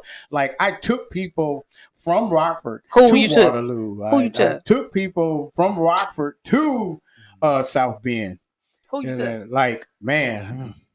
Man, one of my best female artists, I think Mitty Mistress was like one of my favorite female artists that took some streets like for real. No. You what? She was your what? She was. Listen, I'm gonna tell you another guy that I bought to Atlanta. Jersey from Rockford. Yeah. Jersey was fire. Like, man, when Jersey come to Atlanta,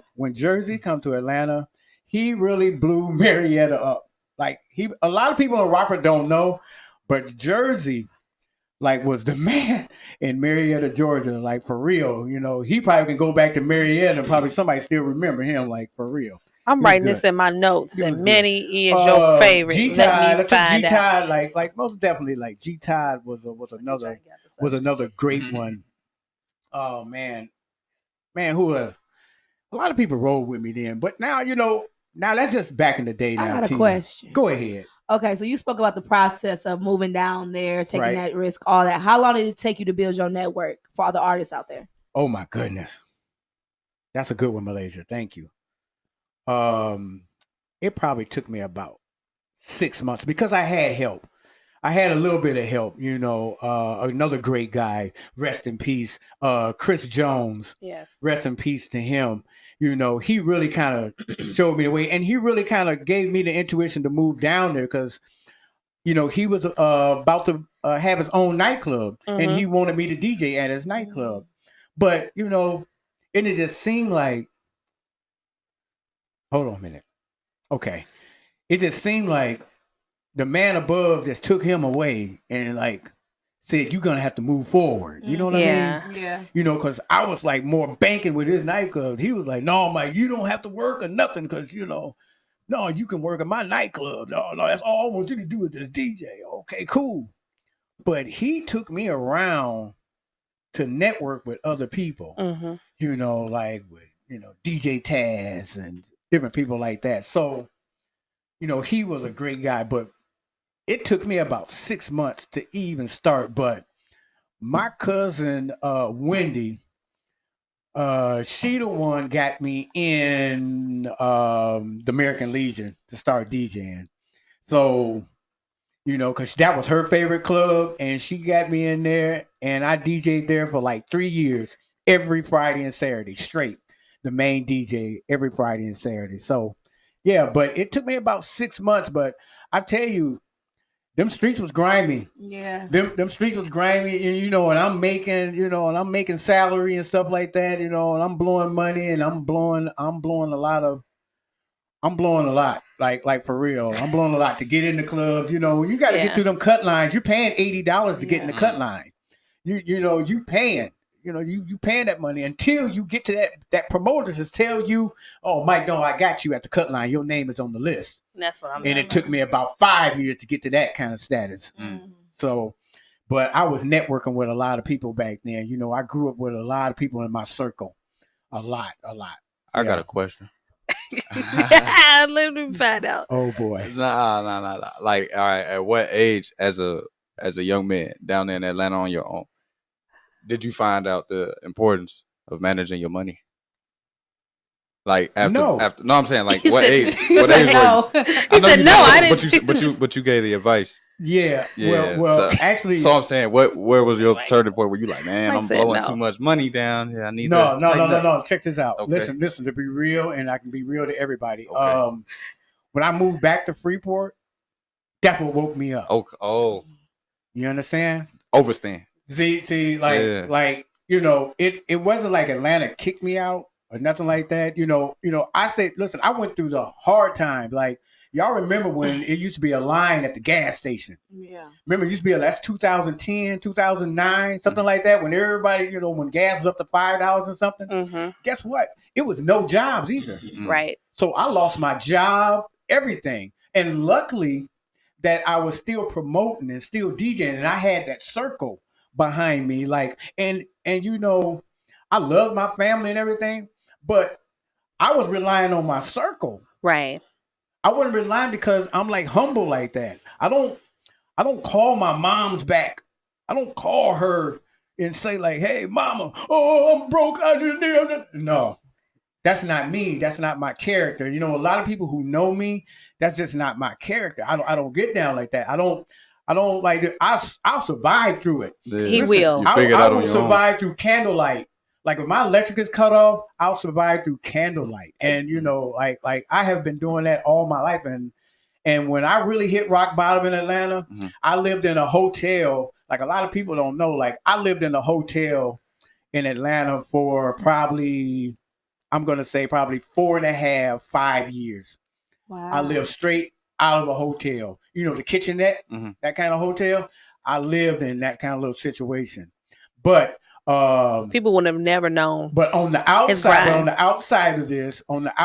of it, nobody would have never known except the people who was around my circle or the people who knows me, like in Atlanta. Yeah. Like they didn't know like I was living in a hotel. But I wasn't living in a hotel like I wasn't making no money because I was still running restaurants. Right. You know, I was still doing stuff in the restaurant. I was still getting money. And I was still DJing. Because when I started DJing in 2008 at Banana Wind at Underground Atlanta, I created this theme called Old School Thursdays.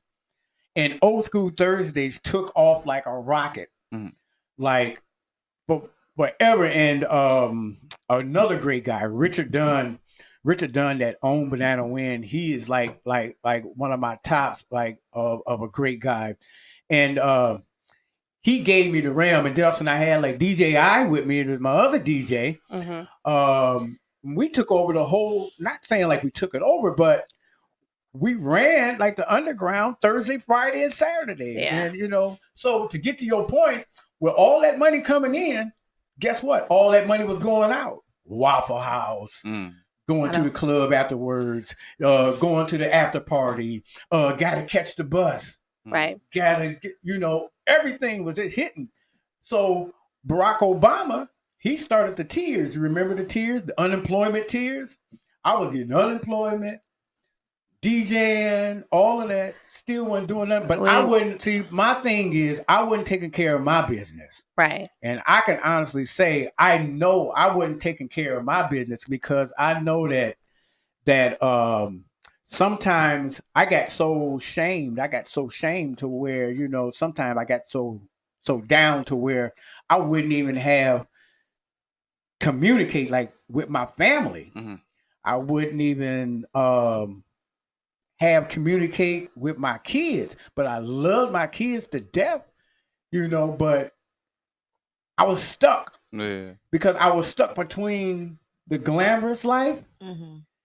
Then also, plus I had to come back down to reality because I'm in a relationship. With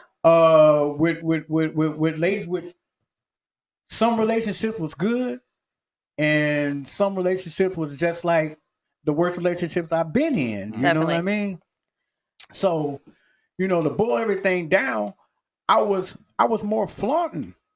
I was more flaunting my money. So I'm telling people right now, you're gonna have to use your money to where it is, because when people look at me now, people can look at me now and just look at me and say like, man, that's my J, man, something wrong with them. Because the first thing they're gonna look at is what? Where you used to flaunt. Yeah. Because all that kind of stuff. Yeah. Then the second thing they're gonna look at is gonna be the second thing. That's my biggest fear.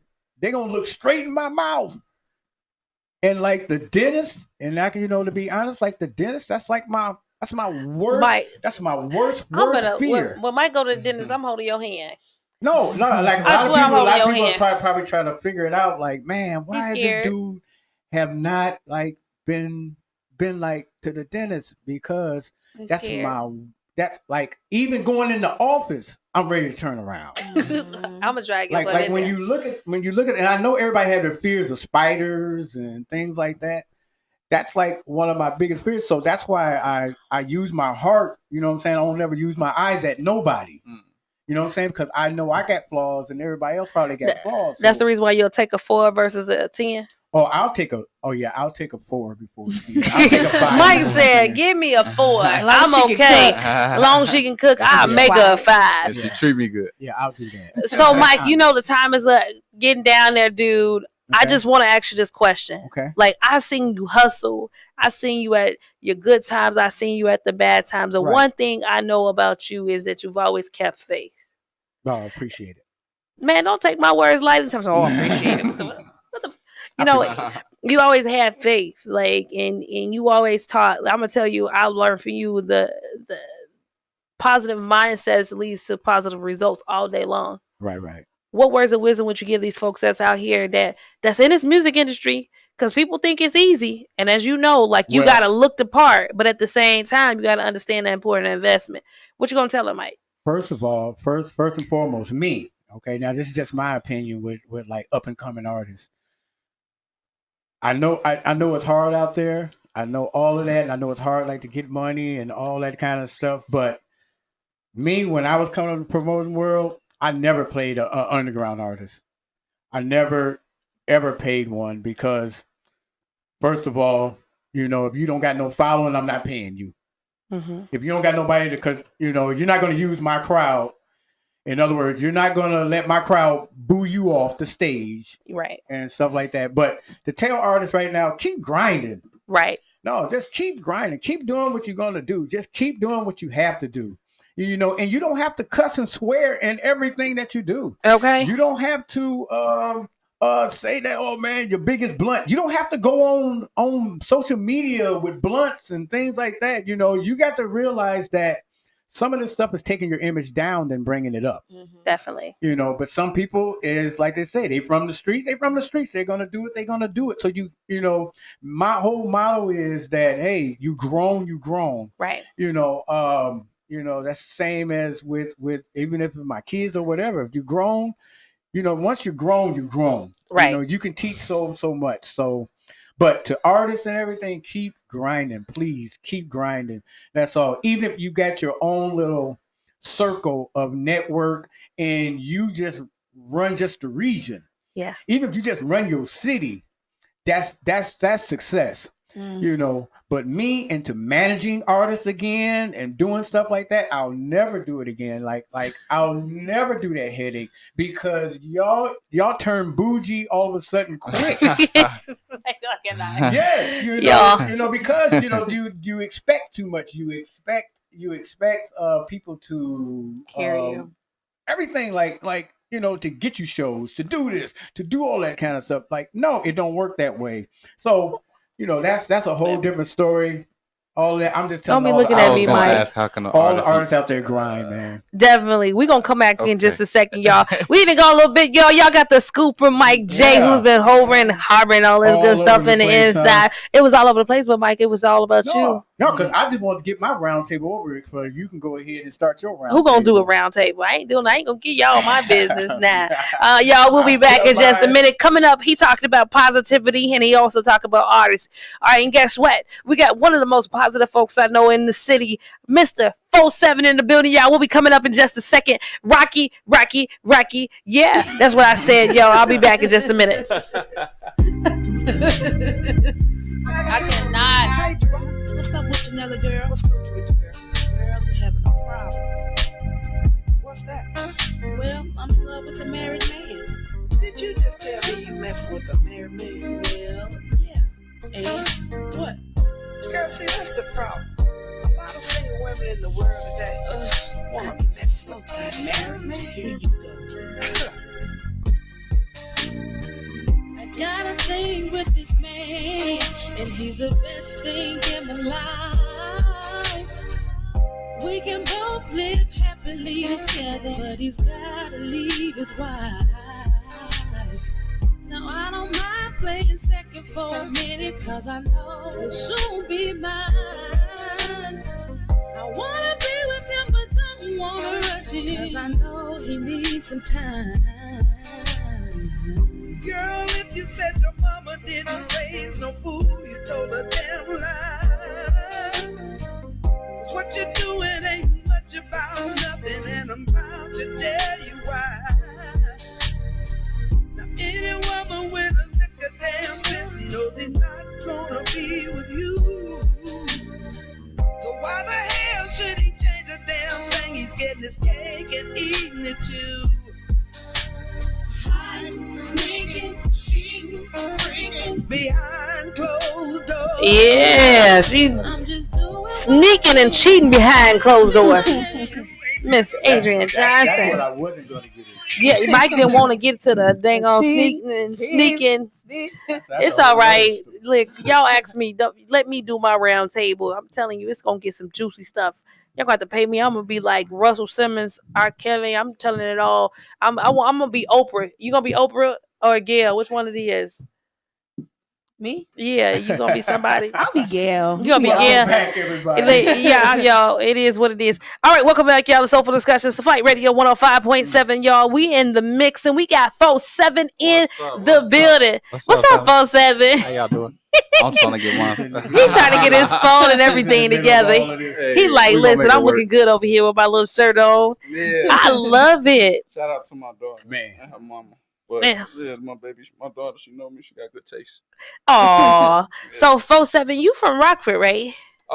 Yeah, technically, I mean, you can say that. I've been there since I turned 15. Okay. So originally Chicago. Oh, that's why we got a love for each other. Yeah, Yeah, for Chicago sure. native. I'm Okay. an Illinois boy through and through, though. I grew up everywhere. I like to say that, but my roots definitely Chicago. That's why that swag is on a million. Okay, I give you that. 47. So, like, how long you been rapping, dude? Let's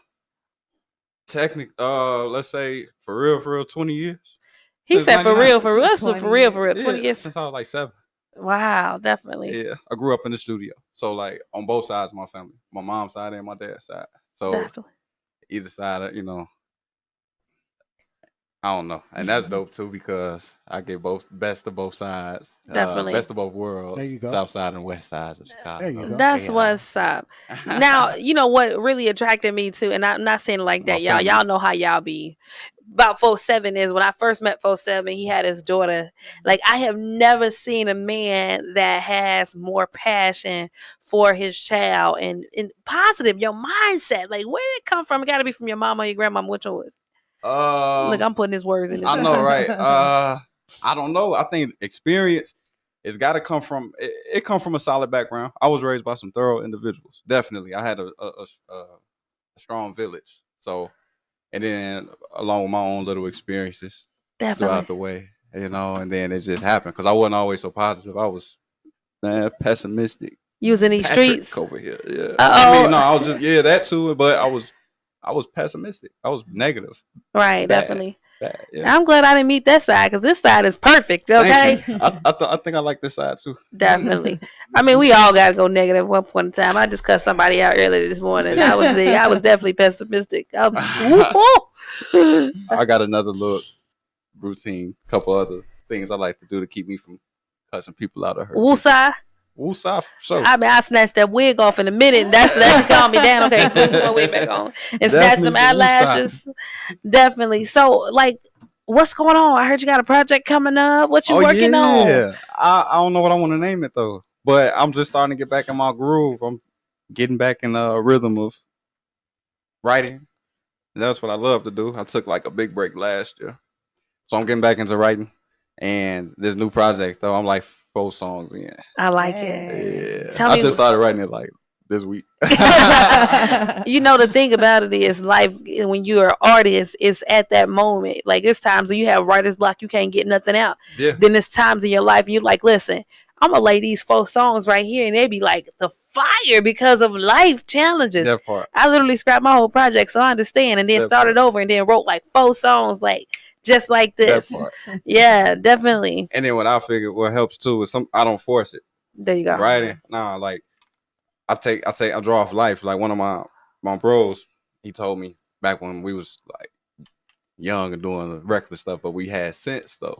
And so what he would say is, as long as you're talking about life, you always gonna have something to talk about. There you go. So it was all, even though we were young and doing what we were doing back then, I was mentally taking that stuff in. So I was writing then.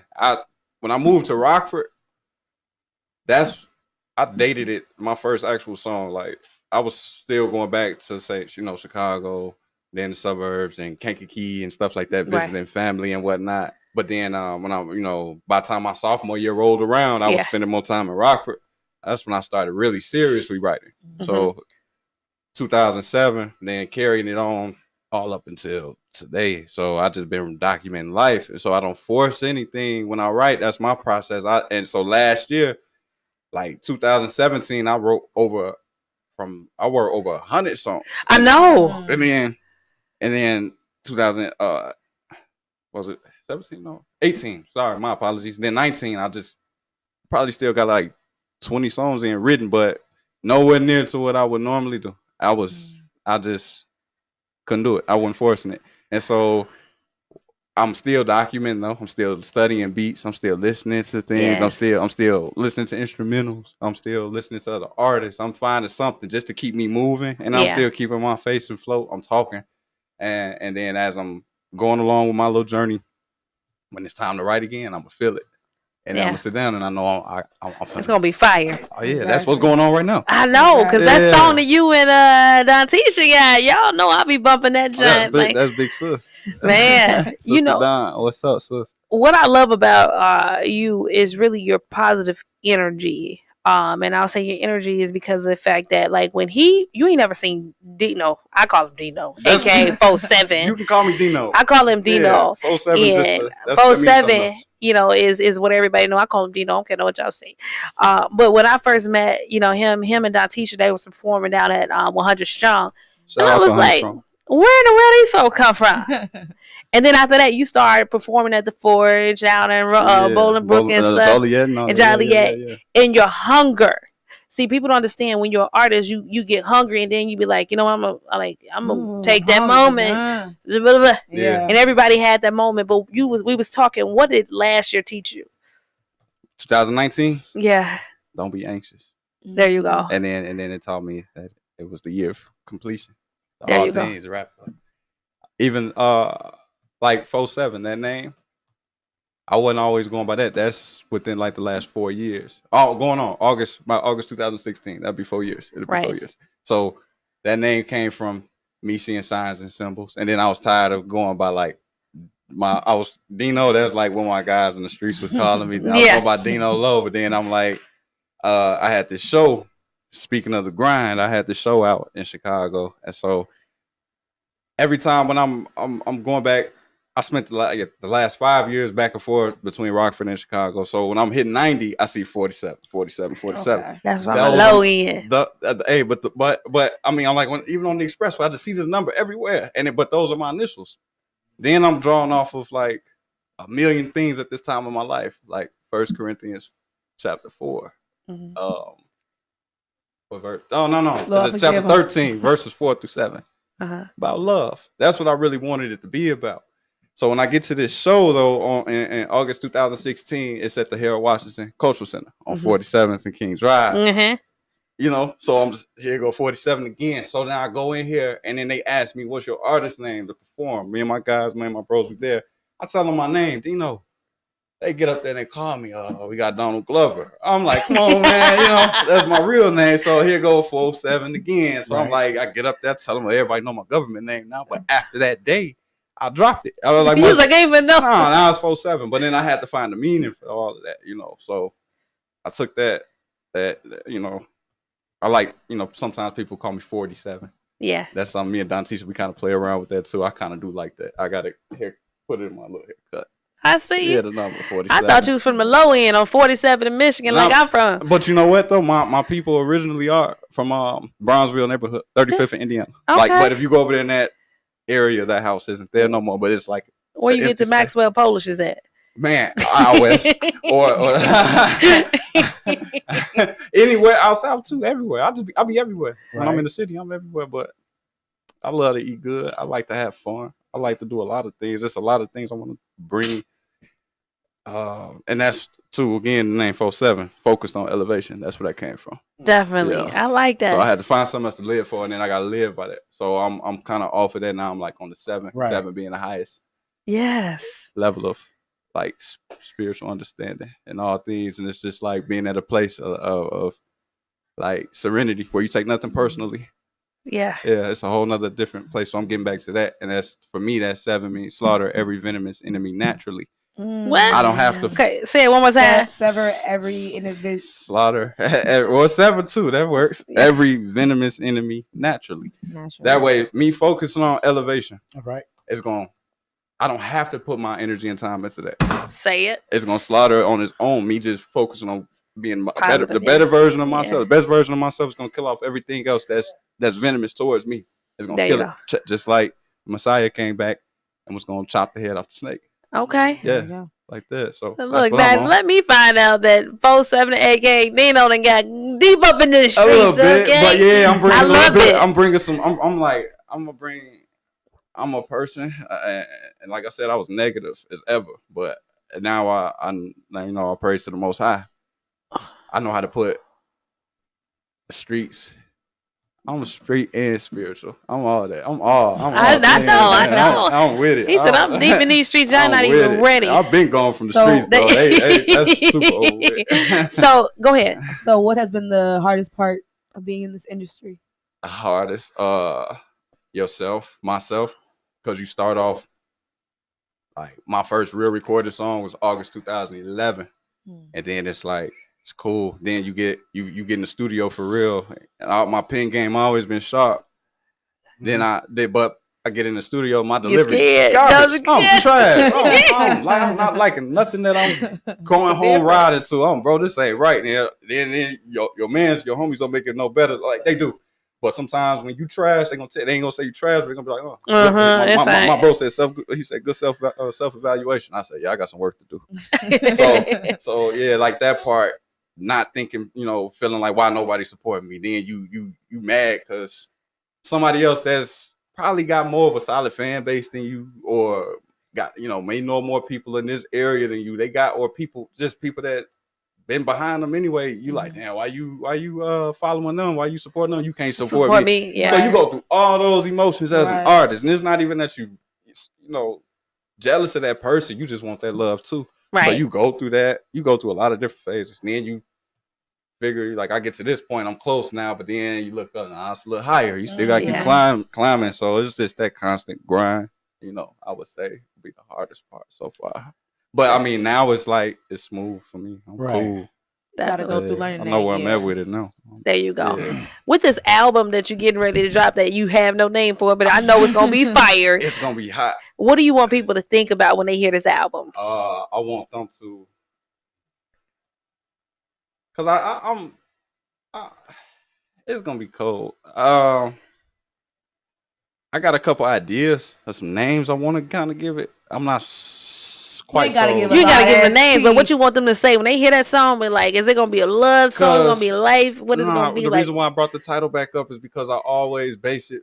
My music, you always gonna get whatever that theme is of that title. Mhm. But low key, I'm not gonna lie to you. I got a lot of other projects done, but this one I'm just gonna come with something new. 2020, I'm gonna start off with something new. But I'm kind of low key just thinking about naming it Donnie Nightingale.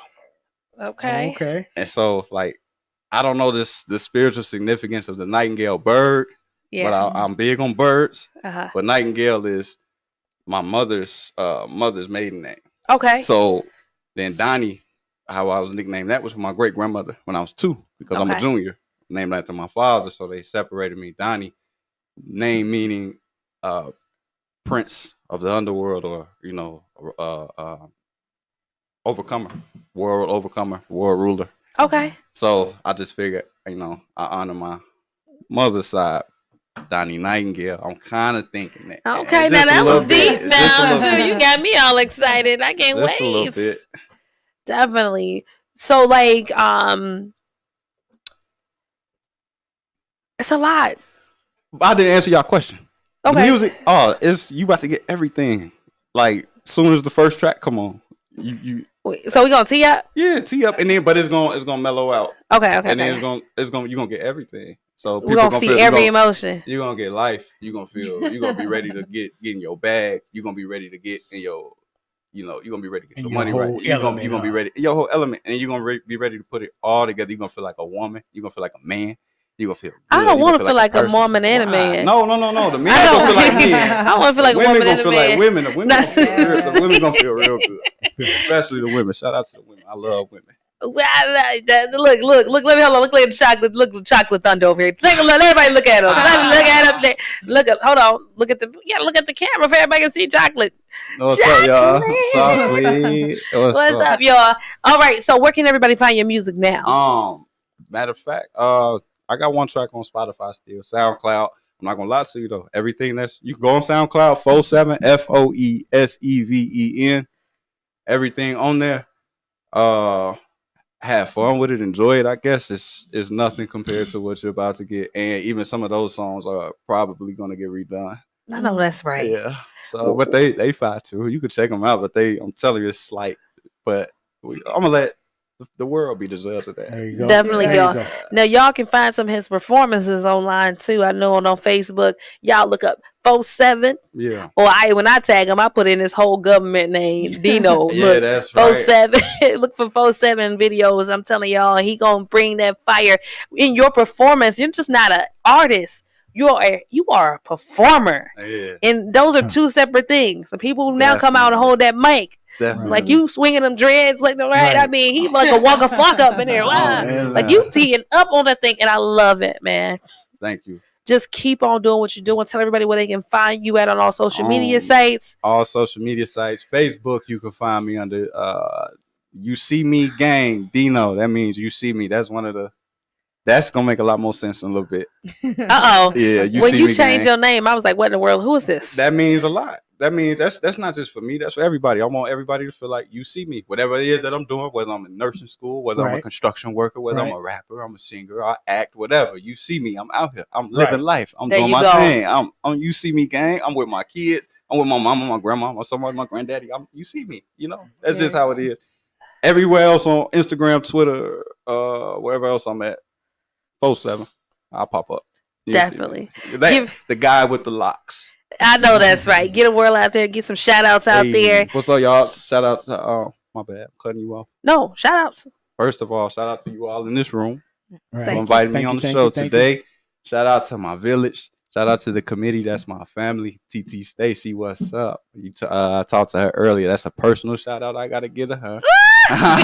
Stacy Glover, what's up? Definitely. Shout out to Patrick Pursley. He brought me up. Man, a lot of Tina, especially you. Man, it's a lot of people. I sit up here and be talking all day, but that's what's up. My parents, my daughter, right. Mother, right. Yeah, everybody for the show. Last words. Leave those last words right there. You gotta look at people so they can see you, dude. Let's get it. Oh yeah, man. Focus on elevation. It's the lifestyle. 4/7. We here. We about to do it now. Let's get it. Definitely. Y'all, it's the end of the show. And at the end of the show, y'all know we got to give the rundown, y'all. So this afternoon, I'm saying afternoon, evening, I'm so lost with all these words that's in my mouth because it's the first show of the year. You guys, we had George Buss, a.k.a. Mr. Abraham Lincoln in the building. And I'm telling y'all, he looked just like him. Oh my God. I mean, just the love and the passion that he has for living the life and the dreams out of Abraham Lincoln during his passing. It's amazing. He has touched 25 cities. And guess what? He's headed to Germany. Y'all can find him. Look up George A. Buss on the social media. Y'all just don't know. He's amazing. And then we got a deep dive into Mike J. Mike was trying to hold it out, but we found out about the freak Nick on it, y'all. Mike was up in there. Drop it. We also realized that Mike said, listen. I thought y'all were going to get harder than that, though. But you was up there trying to. You was up there just being stingy. We're going to work on your stinginess. Like, if you could have played the fifth tonight, Mike, you would have played the fifth. Mike got good media training. That's what that is. Yeah. And I have no home training. I'm like, y'all don't interview me because I'm telling it all, okay? I'm like, what's the dude off I'm just telling it. Y'all, red table. I'm telling it all. Don't ask me no question if y'all don't want to know the answer, okay? Right. Everybody gonna be mad. So you the motor what you got? I'm the motor mouth, okay? I can't shut up. Y'all, look, Malaysia gonna be like this. I'm gonna still be talking. Right. Definitely. So, y'all, Mike, one of the things I learned about Mike today is that, like, you know what? He realized that stop flaunting out there in these streets, y'all.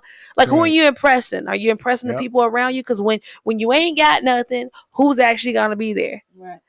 Sometimes it's okay to say one thing. I need help. Michael is spoiled. Like, Mike, when I say spoiled like this, I spoil Mike. But when it all boils down, he is scared to say, I need help. I think it's a lot towards his pride, but when it all boils down, his heart is big. Watch out now. I'm saying it. You know, this man, I'm putting you out there in these streets. Mike is the only person I know that will give his last. And I got to put this out in these streets. In Atlanta, we was out in Atlanta, and we seen these homeless folks out there. Now, mind you, I can't tell you where we went, but I wanted to go out, and I wanted to go out with the fellas. Can't tell y'all where we went. But we had a good time, and we saw this homeless family there, and they were sitting there laying on the ground, and of course we gave them food and all that stuff, but it really touched my heart. And then it was time for us to go home for the next day, and then we seen these folks as we were driving down the street. Mike gave his clothes off the back. Man, this man came home with nothing in the bag, period. Nothing. And he gave his clothes off his back. And Mike, you know, I'm up here like, Mike, you can't give away everything. Mike said, no, don't worry about it. His heart is bigger than most folks know. The time that he invests in folks out there that he loves, man, you can never repay that. This is worth millions. The mindset that this man has, I'm sorry, I'm not saying it. I'm not being a brown noser. I'm just telling you, I've never seen it before. So I'm going to say, I'm just honored to know you, Mike. Thank you. Not because of the people you know, but because of the man that you are. Oh, look at that. That's enough. I know that. I'm really trying to make him cry. I'm really crying. Definitely. And then tonight. They got you blushing here. Listen, I know. Yeah, that's enough. And then we jump over to positive man. The man of the hour, the man that showed a lot of love, not just for Christ, but also the passion for his family. He's went through a lot, but guess what? You learned what in 2019? Hey, don't be anxious. Don't be anxious. Don't be anxious. Y'all find him on all social media sites. Mr. 47 is in the building. Yeah. And guess what? We can't wait to see what you do in 2020. Apply that pressure. And I know you're going to show out. Hey. Malaysia, what you got? Really, if your 2020 started out bad, don't let that take out your whole year. I see posts all the time about I had a bad day, my life is over with. Don't give your whole year up that fast. Push through it. If you aren't consistent, this is the time to start. If you don't have that discipline, this is the time to start. Start now. Let's go. Yeah, I want to give a special shout out to the boys and girls of Freeport and Stephenson County. The Freeport Missionaries Fellowship Alliance celebrates the Reverend Dr. Martin Luther King Jr. holiday Monday, January 20th, 2020.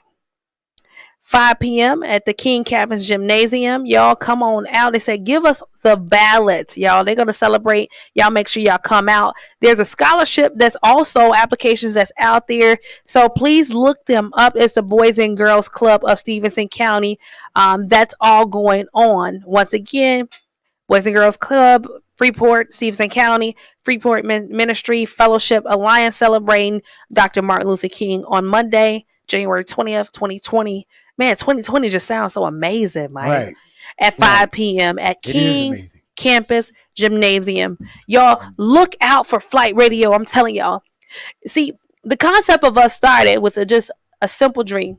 Woke up one day, we said, listen, we want to be on the radio. We want to provide an opportunity to give our 815 the opportunity to just advertise things that's going on. Right. Now I'm telling you, community awareness. Yes. Now 2020, y'all gonna see us grow. Yes. We've already grown to Atlanta. We added a family onto Atlanta that's gonna give us the street beat. Now we're getting ready to go to different cities around the world because of you who believe in us. Y'all continue to tune in to Soulful Discussions every Wednesday from 7 p.m. to 9 p.m. We love you. We love you. We love y'all. We out. See y'all later. We out.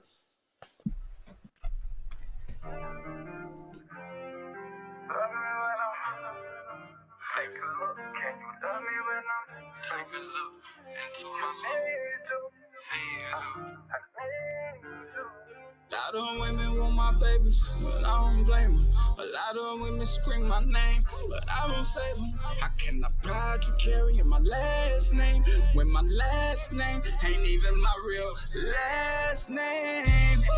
United in love, united in hate. Long the Father give you over to me, it might be too late. Up to the man, the master love of my family and I slaves. Say we can't buy love, yeah we can buy heartbreak. Perhaps this the reason we so high in divorce rate. Do I just accept it and sweep it all under the rug? Does it really matter or am I thinking too much?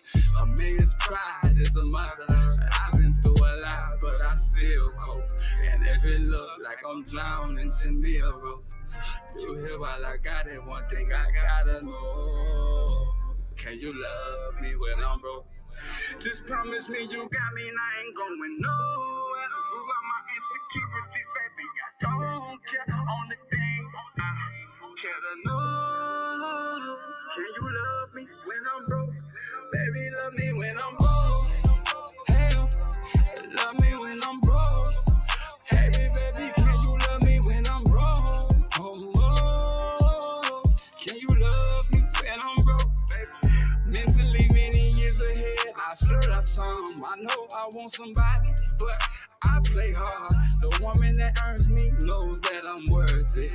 I ain't perfect, but I'm worth it. I know it's been a long time. I'm looking for your face. It's been a long ride. All these goofies want your place. It's been a long line. Compatible with my spirit, and you fine. If only I can get you to exist in real time. Baby, maybe I can will you here. Get you out of my mind. Lock my eye on you and never lose sight. Love is in me.